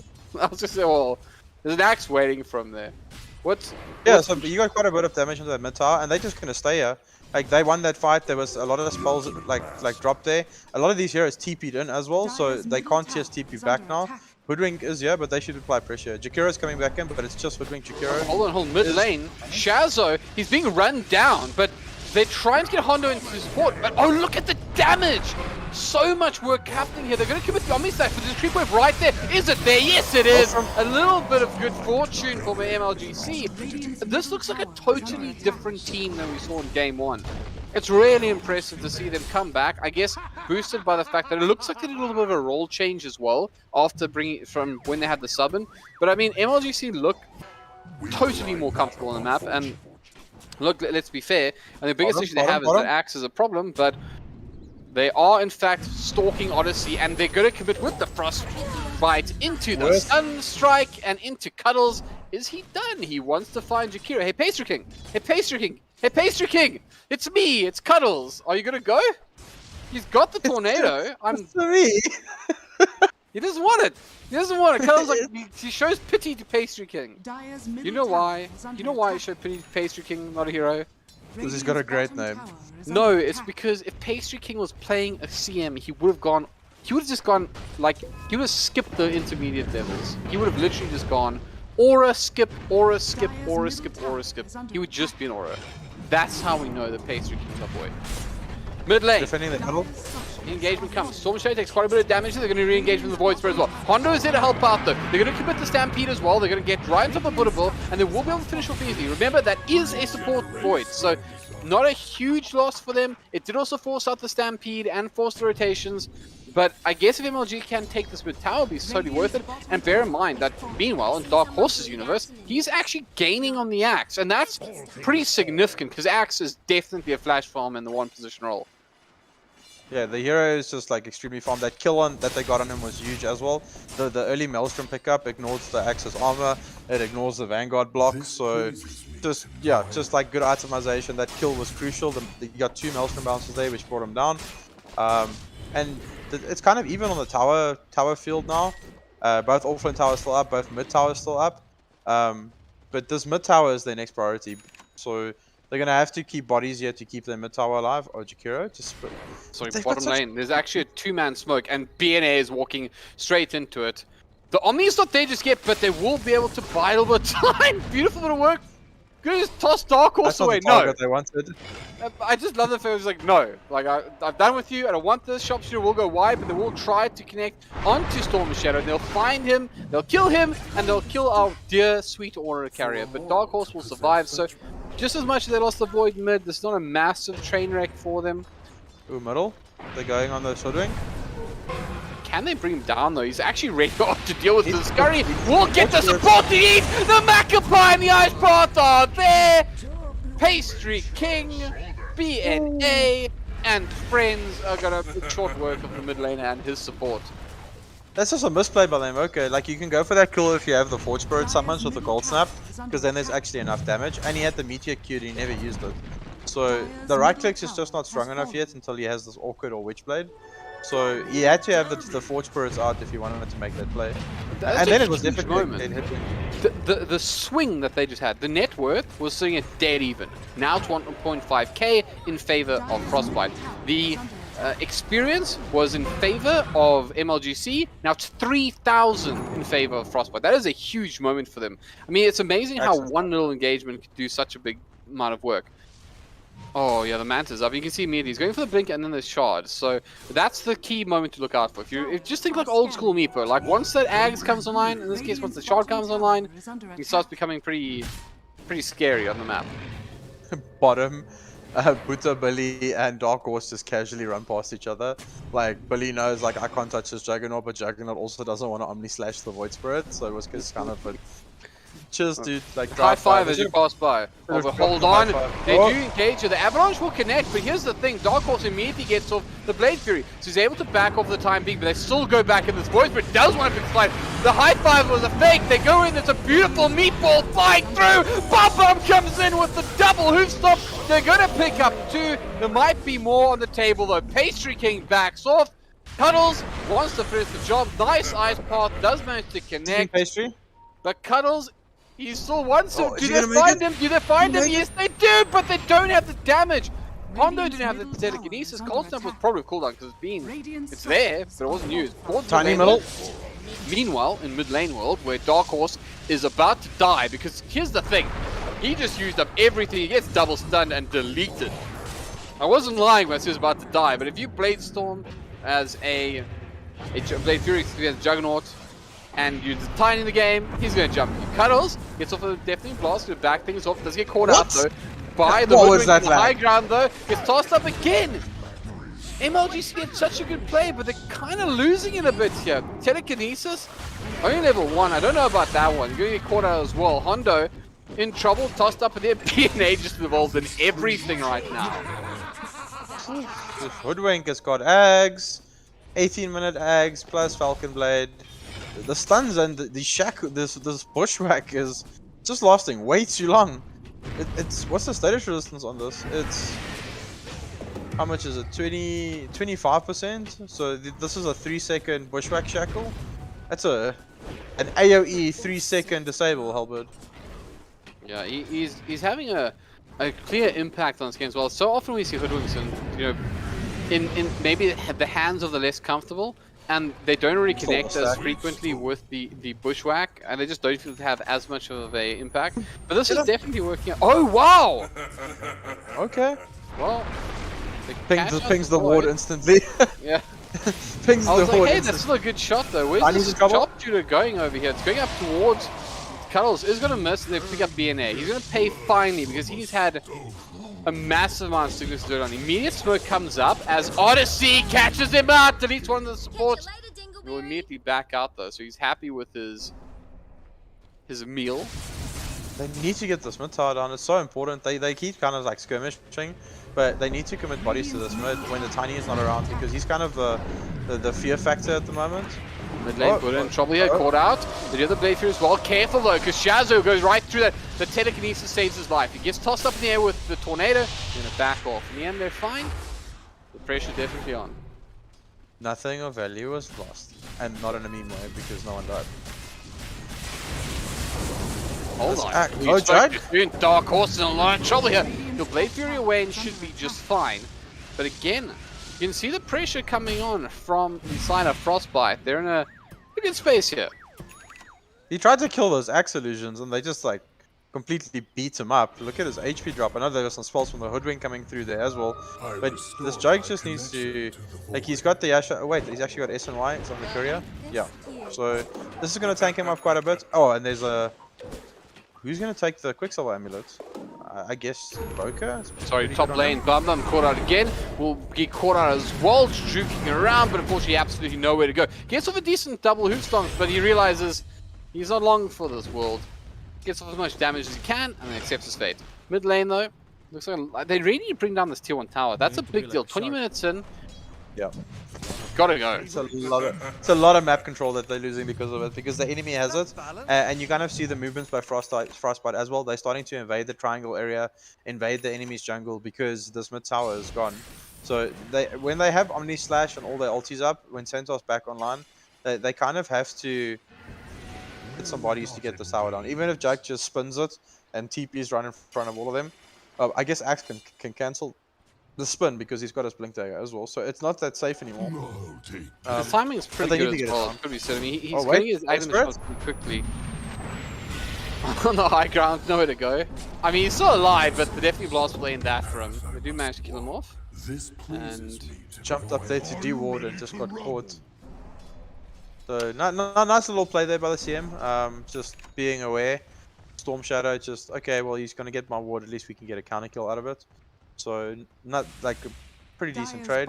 But now no Void Spirits. Okay, but he's spawning so fast.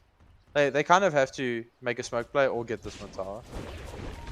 Oh, because do they really want to wait for this Axe to come online completely? And he's pretty much there. I was going to say his timing is not bad. I mean, I think the dream would be to be exactly where you are, but have the Aghanim's shard picked up at 20, right? Like that would be the ideal scenario for an Axe. And that's, I think one of the ironies about this is often when you're playing one position, it's kind of you know, you want the space, you want the time, but sometimes people want you to engage. And top lane, bottom lane, excuse me, they're going to catch out Cuddles. He does survive though for the time being. Gets a little bit of help and keeps himself alive. Gets the support he needs. Bum though on the front lines. They do manage to catch out BNA. The Magpie is beautiful. There's just not enough actually. Fortunately, splitting the fight in half, but they were just able to run it down. And Dark Horse once more out of the equation. Hondo goes forward as well. He's got his own Blink Dagger. Wants to catch up Pastry King. They're just swarming around him. They'll catch him out with a Hoof Stomp, and Hondo there with the steal will slow him down with his own dual breath. They finish the job quite nicely, and that is an enormous fight for MLGC. It's exactly what they needed. Meanwhile, in Shazo land, he has finished his shard. We're gonna carry on with this in our universe thing, eh? So, this is our new thing now, Albert. Like this is gonna for this game at least. For this game at least. But here's the thing: these two universes just They've just collided. Oh, this is not the play though. He actually gets caught out here. They can definitely turn this around. Buddha comes in to help out his friends though. And they do have Odyssey as well, just pushing forward. And here's Shazza trying to run down Storm Shadow. Should be able to finish the job. Gets caught up by the Frostbyte though, but gets off the call as well. Hanging on to it. They finish off the CM and the Invoker. That was off screen for me, but a very important kill. Who actually picked up? It was Odyssey. I think it was the Sharpshooter. Yeah, Sharpshooter finished the job. So MLGC, the things started turning in their favor, but Frostbyte were just cool. We were bringing the axe. Wasn't a great performance from Shazzo there. He missed a little bit, but the reality is he is definitely online. He's the richest person in the game at the moment, and you can see it's kind of weird to see a one-position axe actually. Because I mean, he's still playing like an off-lane axe. He's still getting in the front lines because he doesn't care if you go on him. Yeah, and the thing is, like, which is kind of given this hero a different dynamic is that he can choose his targets. Because, yes, he can initiate, but I would rather have the Tiny do it this game. And then he can choose to get onto this Invoker every single fight, and he can kill him. So he needs to ensure that his target is the Invoker. Because if he doesn't catch Invoker, he's just going to get tornadoed, like, meatball combo. Look at that bushwhack with his axe. It's, no, man. I need to change this. That's a 3-second latch to a tree, and you just like can't do anything. Wait, Sharpshooter being channeled? Yeah, looks like the one does actually connect.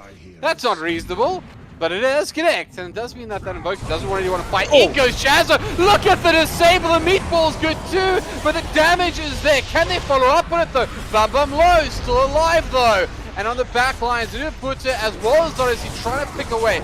Cuddles is still up. They're going to try re-engage it. They're going to use the Stampede as well. In the end, they've lost Cooper. They'll pick up the Axe as well. And that's going to even things out here. But BNA, he still wants to take this fight. He's going to walk straight into Cuddles as well as Dark Horse. Does go back in. Of course, the Avalanche dispelled by the Blade Fury. And a lot of damage being done to this Tiny. He's got the toss, though. Going to toss up the Juggernaut. Immediately connects with the Omni Stacks. Was actually the Ags instead, as you mentioned, but now he has to help out Cuddles. Doesn't manage to get there in time. Should be able to finish off the support though. Should be able to run it down. But it does manage to get off the Yules though. So in the end, Dark Horse unlikely to catch him here, I don't think. TP is available, and they do Why have is he not going for this? Odyssey just luring Bum into death here, and will finish the job. But hold on, can Storm Shadow get there? And doesn't look like it. Interesting fight. I thought they would have gone more in favor of Frostbyte, but I do agree. If the Juggernaut has stuck onto the core and not the support, or even both of them commit to the support, different outlook, but bit of a misplay. Yeah. MLGC will regret that one. Yeah, Centaur should not have died there. Like, Hoodwink is a 3 this game. Void Spirit is not a 3, so maybe like just like hub tunnel vision. It's a mid Void Spirit or like offlane Void Spirit. They should have turned on the Hoodwink there and definitely killed him. It was definitely a kill. But this axe pickup, like, where did this come from? I didn't see him like grab this item. Last time I looked, he had the S and Y flying to him, and next moment he's got an axe. But also that first swift slash, if he committed an Omni slash there, I think he would have killed the axe and the Tiny. But he committed a swift slash before the Omni. I guess it's a lower CD, so lower risk. But I think if he went for the risky play there, he would have probably killed both cores instantly, and that fight would have. But as you said, that was a 3-man axe call into a 3-man Hoodwink shackle, and they kind of ended up losing the fight. Juggernaut survived, got the healing ward out, re-engaged, got the Omni Slash off, so yeah, just crisp plays. It has a huge ramifications for the match as well. I mean, if you take a look at net worth stabilizing, and I think that's a big deal here. You kind of want to pull ahead with the axe, but the fact that net worth hasn't moved much since 21 minutes.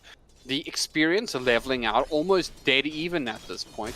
And the win probability, guess what? 48 to 52%. MLGC, bear in mind, this is a massive single game for them. It's a massive one. If they lose this, they're out of EGL 1. They will say goodbye, we'll wish them well on their way. Top lane, we may just be wishing the Centaur Warrunner well on his way. Bum caught out. He's a tanky fella, but not tanky enough. Tried desperately to get a hoof stomp off, but unfortunately, he'll never quite reach it. And you know what? If he had might have been an opportunity for a re-engagement from MLGC. Bum has got a hard queued up on the Centaur, and I don't think it's the right play. If he wants the bonus strength, then rather get an overwhelming blink, because it actually deals additional damage and slows like enemies. Like, I know it makes you nice and tanky and it makes you nice and strong, Centaur's the boss 3 for this team, and he needs to be picking up like aura items. So they need something to. He's got the pipe, obviously. Tiny burst in the Kira and Void Spirit, but he needs to be going like a Shiva's Guard. It kind of like destroys this axe because it's obviously proccing off attack speed. So Shiva's, so Shiva's would have been a better play.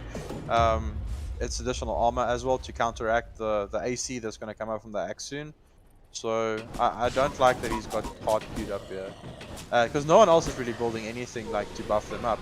Like none of these supports have even a solar crest, which is very surprising. I think CM Sorry, mid lane to catch out the voice road, so something useful. Obviously, once again, friendly reminder as they support, but it doesn't suck. They definitely need a solar crest for this Juggernaut. Omni Slash works with attack speed, and buffing up with additional additional attack speed is pretty good. So Rubik is going Aether Lens, and CM has got a Blink Dagger queued. It's just too greedy.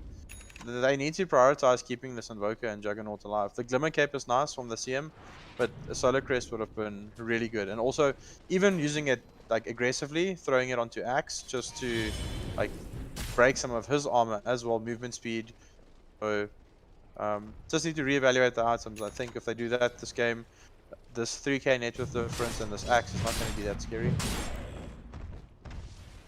Oh, they've caught out the Jakiro top lane. Pastry, obviously, harder to see him, but they do drop the water as well. Do they catch him on? No. Cuddles realize that he's gone. Interesting that the Tinker Ward is actually placed by Frostbyte. Like, they're the ones who are in the middle. Oh, Omni goes out. Was a Swift Flash? Was a Swift Flash. Dark Horse should be able to. Well, he's not going to watch that to kill the spear before his eyes, because the deafening boss was Hondo going to make sure they finish off the job. Again, PvP support matters. Say again? These support pickups really do matter, because for Shazo, I don't think this is a farming Aegis. I don't think you want to farm with this. I think you want your support alive to pick a fight. But he doesn't want to be fighting this Woodwing. Yeah, Bum Bum, we're going to be fine. I don't think there's quite enough damage for Odyssey to do it by himself. He does have a Chrysalis up, so he's going to start being able to really supply a lot of melee damage, physical damage soon. But regardless... A big problem though is that MLGC is playing only on their side of the map at the moment. They're not shoving their lanes out fast enough. And look where all their heroes are. They're kind of just hugging the same areas. Jakiro decided to ward. And this will definitely be his death, but he gets support. No, I lie. I saw Bum blinking up like I thought it was a friend, but it was just an extra foe.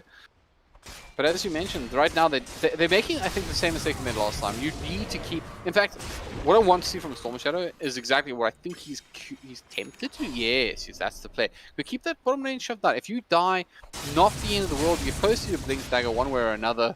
Just keep pushing out those side lanes. I haven't seen Puppy commit ultis to top lane. Big fight, Axe.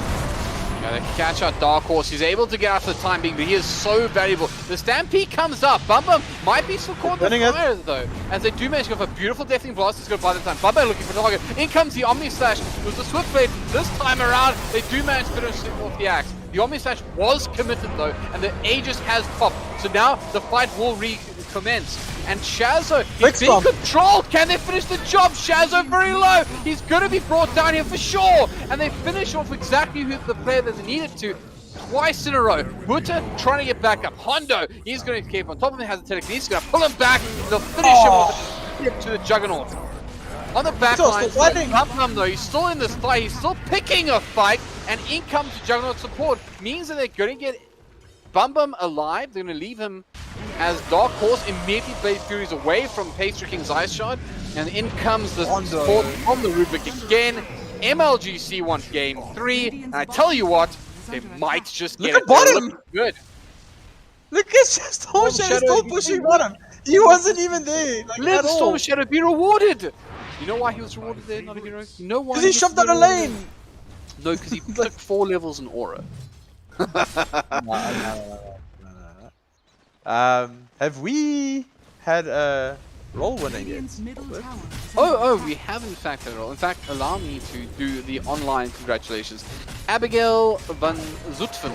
Are you German by any chance? Sounds kind of German. Anyways, congratulations to you, mid lane. The re-engager, put a bull. He's actually caught out some targets here, some important ones. But in comes the Juggernaut with the Swift Slash. And they will get their defensive heals on the Bull, who still wants to pick this fight. Goes forward after Bum Bum. Will eventually be able to back off. They commit the Stampede there again. So that is Did a Voiceberg hefty kill cooldown. himself? Did Voiceberg kill himself to retaliate there? He died to Bum Bum, so I think it may in fact have been a retaliate.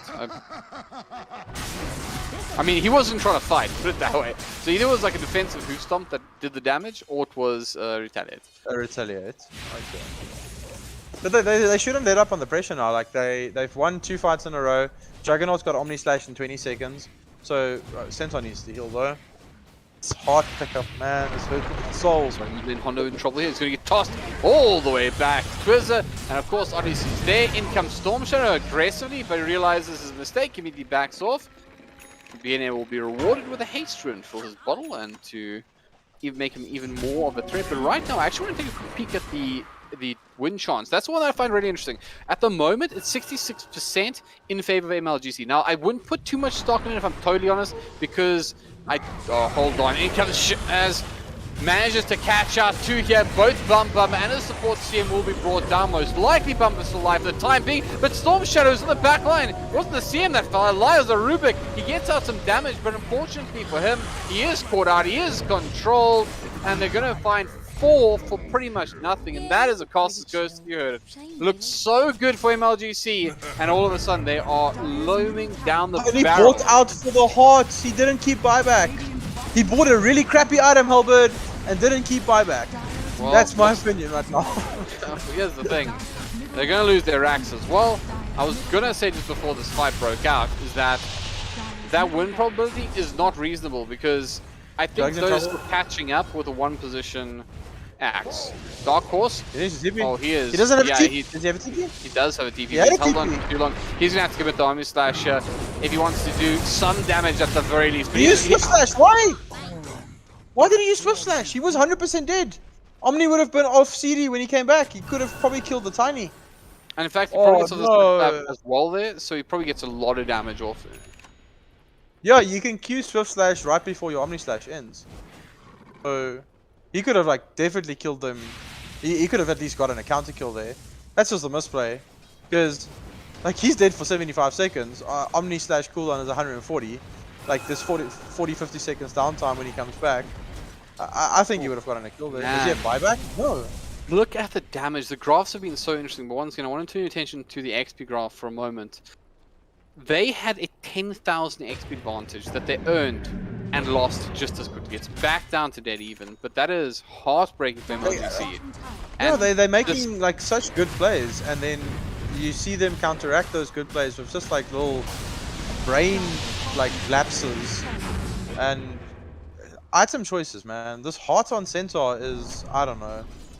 That's a horrible choice. Well, he's going to be caught out by Shazo here, but he also very aggressive on the backline. Catches out Storm Shadow CM. He is alone there. Bum Bum's alive will be caught out as well by the Ice Pod and the Magnifier and the Eels and potentially the Core. They are controlling the Centaur. Warrior, he is not allowed to move. And even though he was alive for so long, with the Juggernaut down, they just can't retaliate. The irony in that. MLGC on the back that foot was again. a cheapest card, Oh, it would have wow. been, This is still going on. They are just punishing Hondo, caught out as well. Deleted by the crit coming out from no Odyssey. buyback. And MLGC unfortunately just fell apart. When it looked like the game was theirs, they started to fall apart. Buddy is silenced up, might be enough damage to finish him off. In comes BNA, gonna be able to stand his ground, try to bail out his frame, but he should be brought down for this. He's gonna toss up Dark Horse in the air. The fought Juggernaut that. back on the deck does mean that they can fight again. And if at the very least kept their racks alive, the tier 3 alive, MLGC, I guess, still alive, but they need to just regroup, man.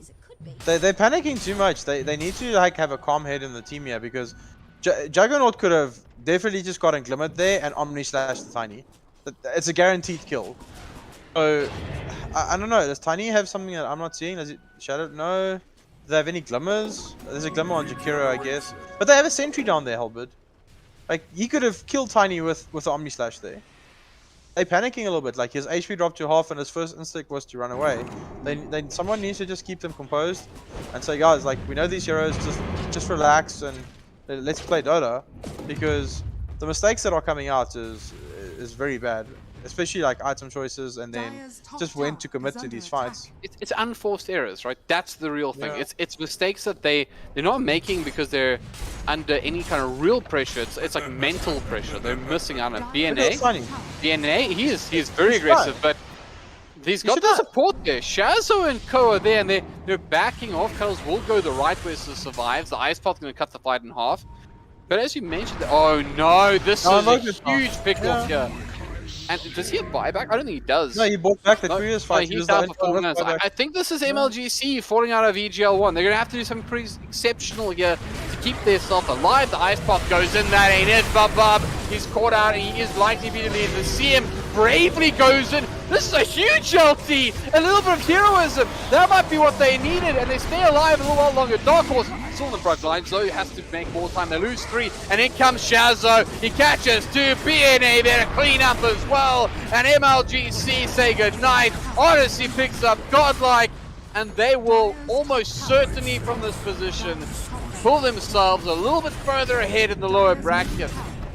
MLGC will be kicking themselves though. This was their game to lose, and unfortunately they've all but lost it already. Yeah, like if they can take anything away from this game, because like, as you said, this is pretty much over. You can't be in a 40-minute competitive game and only your Invoker has buyback. That is game losing. Centaur buying out for this heart and not having buyback in the top 5 was a horrible choice. Now he's got Ags queued up. Like that heart could have been an Ags. It could have been a Shiva squad. It could have been like so many other things. It could have been buyback of it, which was the most important one. They aren't getting another stand here. That is the GG, and they are going to call it here. MLGC will say goodbye to them. I want you to spend a moment to remember this is a team that, if I'm not mistaken, they came through with the wild card. They're a team that, you know, fought their way through the qualifiers. So their journey wasn't short-lived, and I think it's important to just bear that in mind. This was a team that really did have a long journey with us here at EGL1. So although they fall out early as far as the main event goes, it was a pleasure watching them, and congratulations to them for making it this far. They definitely had some wins on their belts, but for now, this is going to be the end of their story, and hopefully we'll see them again soon. I do think this is a team that has potential. I do think they'll be kicking themselves because they had that game. Yeah, it feels like we should have been going into game 3 in about 5 minutes, not them losing at 40. Yeah. So just item choices and 30-40 minute game, and only your mid invoker has buyback. It's a crucial error by them. Yeah. So just regroup and come back stronger. And congratulations to Frostbyte.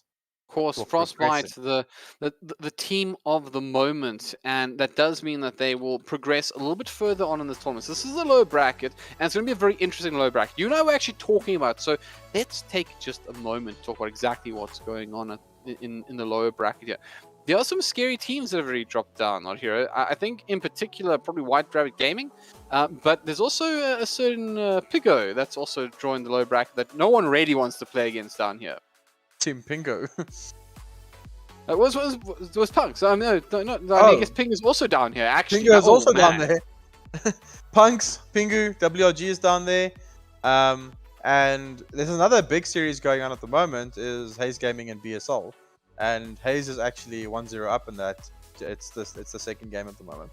That's pretty impressive because obviously BSL had that phenomenal performance against White Rabbit Gaming. Yeah. So they should have won the second game. Just didn't react to Atani pushing the base, and they were kicking themselves out of that game. That was definitely a 2-0, and I spoke to them afterwards. They kind of said it was due to they kind of felt it was due to inexperience because they knew they had that game, and that's how they're going to get better. So right mindset from them as well, and I think they're going to come back stronger. But this lower bracket at the moment, it's like you said, Punks, Pingu. Punks invited team that got knocked down by Duck the other night in a massive series. 2-1 there for Duck, knocked Punks down. WRG being knocked down by Sinister 5, I think that was last night, if I'm not mistaken. And then there's a Pingu team as well that got knocked down by XD. So This lower bracket could be upper bracket. It's kind of bizarre to be here as well because obviously the format of EGL1 is quite forgiving for viewers. So one of the nice things about it is that often when you're watching these kind of events, a lot of the games happen back to back. Like we're talking about one that is happening back to back at the moment. But the reality is that this one was actually far from over in the form of content, and that's a really cool thing because I want to point this out for a second. In your winners bracket, you have Sinister 5 taking on Duck and MLGC Esports taking on XD Gaming. That will lead to a winners bracket final. So we're going to have two of those 4 teams making their way through to the grand final very soon. That in itself is pretty interesting, and I think we'll probably save a conversation about the winners bracket for our next broadcast.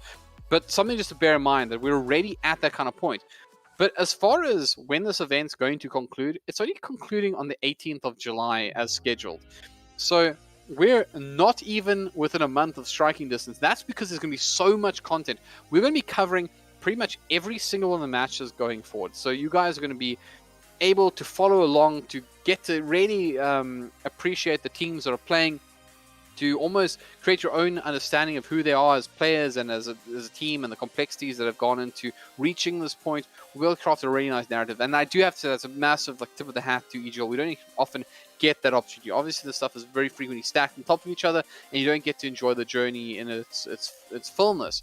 But there's a lot of Dota still to come. If you've been joining us so far, you'll know that we've already done, I believe this is our 4th broadcast, if I'm not mistaken, 5th, or we're somewhere out there. I think this is our 5th broadcast.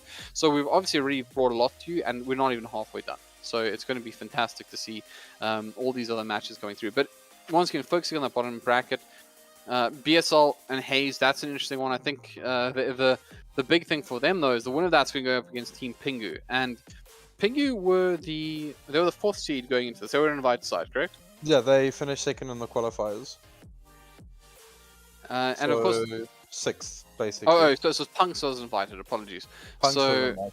So that's a pretty. I mean, they're a tough team to bring down. I think Pingu would probably also rate themselves as like a real threat to most of the time sides in South Africa. So Pingu thinks that, like, I spoke to them and they rate if they get some ground in and their team starts gelling, that they're going to be one of the teams, like one of the top ones. And we saw them the other night, and I think I think those games against XD, they kind of shot themselves on a foot with their drafts, both games. We saw a drafting masterclass from XD side, and they just ticked every single box they needed to win the game.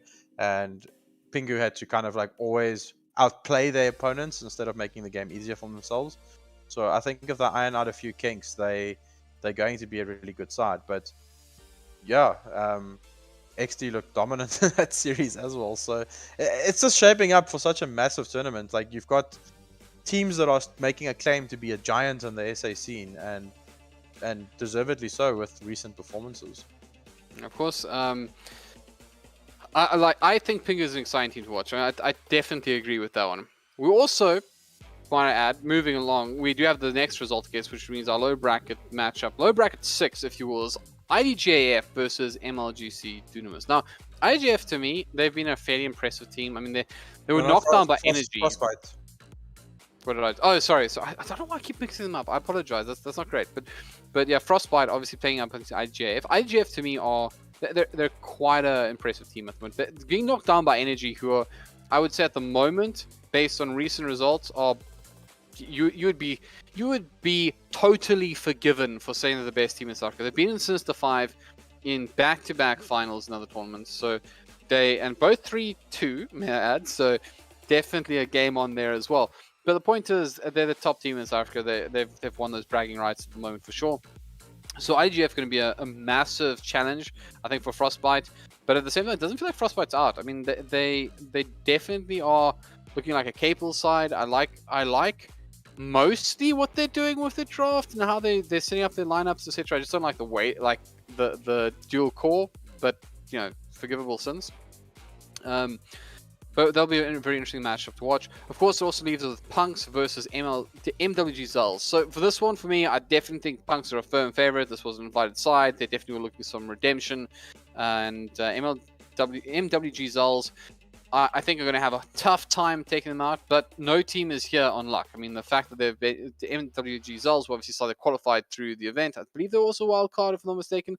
But Yeah. the point is, they're obviously a team not to be trifled with by which of that. And of course, the winner of Game Has Changed vs Aura Gaming will have the difficult task taking on White Rabbit Gaming. Now, White Rabbit Gaming is a very interesting one for me as well, notAhero. I think we're going to start wrapping up on this final thought, but they strike me as a team that they have a lot to prove at this point. It doesn't feel like this is the White Rabbit Gaming of yesteryear. I don't think they're where they want to be.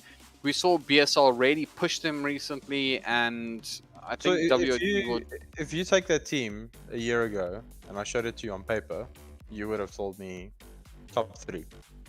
Like instantly, that would have been your response. And I don't think they've like nothing against those guys. Like I'm on good terms with all of them, but they haven't lived up to their potential. Put it that way. I'm not gonna say hype because it's not hype. It's their potential, because those are extremely skilled Dota players, and we are just waiting for them to gel and like put some coal in the fire and catch some steam and go forward. Yeah. Well, let's see if they can. Obviously, this will be the place to. I think there's a redemption storyline for WRG. I know where I don't feel like they need to win this to sort of regain where they where they want to be. I think if you can see them maybe just taking down a big name like Punks or Pingu or something, maybe making their way to the lower bracket final, even if they come 4th or something. I think that's what they need to do to kind of position themselves well. And they are, as you mentioned, they're a star-studded lineup, and it's all about, I guess, digging deep now and when you're, I guess, out of form and finding those victories when you need them. But anyways, on that note, we're kind of laying the, I guess, the lay of the land for what's coming up next. Obviously, once again, there's a lot of Dota still to enjoy. We're deep into the event, if you will, but as we mentioned, we're going to be covering every single game that we can, and it's most of the games going forward. So there's definitely a lot of Dota for you to enjoy. But on that note, I think, we've sold enough for your Tuesday. Thank you for watching us. notAhero, do you have any final words before we release the admins from our after game spam? Sorry for being late, everyone. Hopefully We next missed time doesn't happen. So, yeah, same place, same time, Thursday night. Let's go. So yeah, so another big matchup. Oh, who are we broadcasting in? It's Aura. In fact, it's Aura versus Game Has Changed. I was just talking about them. So that's going to be another very interesting matchup. That's the scheduled matchup. Obviously, once again, ESCOM be willing. But anyways, on that note, thank you so much everyone for joining in. It's been a phenomenal evening of Dota once more. I enjoyed broadcasting with all of you, and I hope you enjoyed it as much as I did. But for now, we're going to wish you a fond farewell. Until next time. Cheers and goodbye.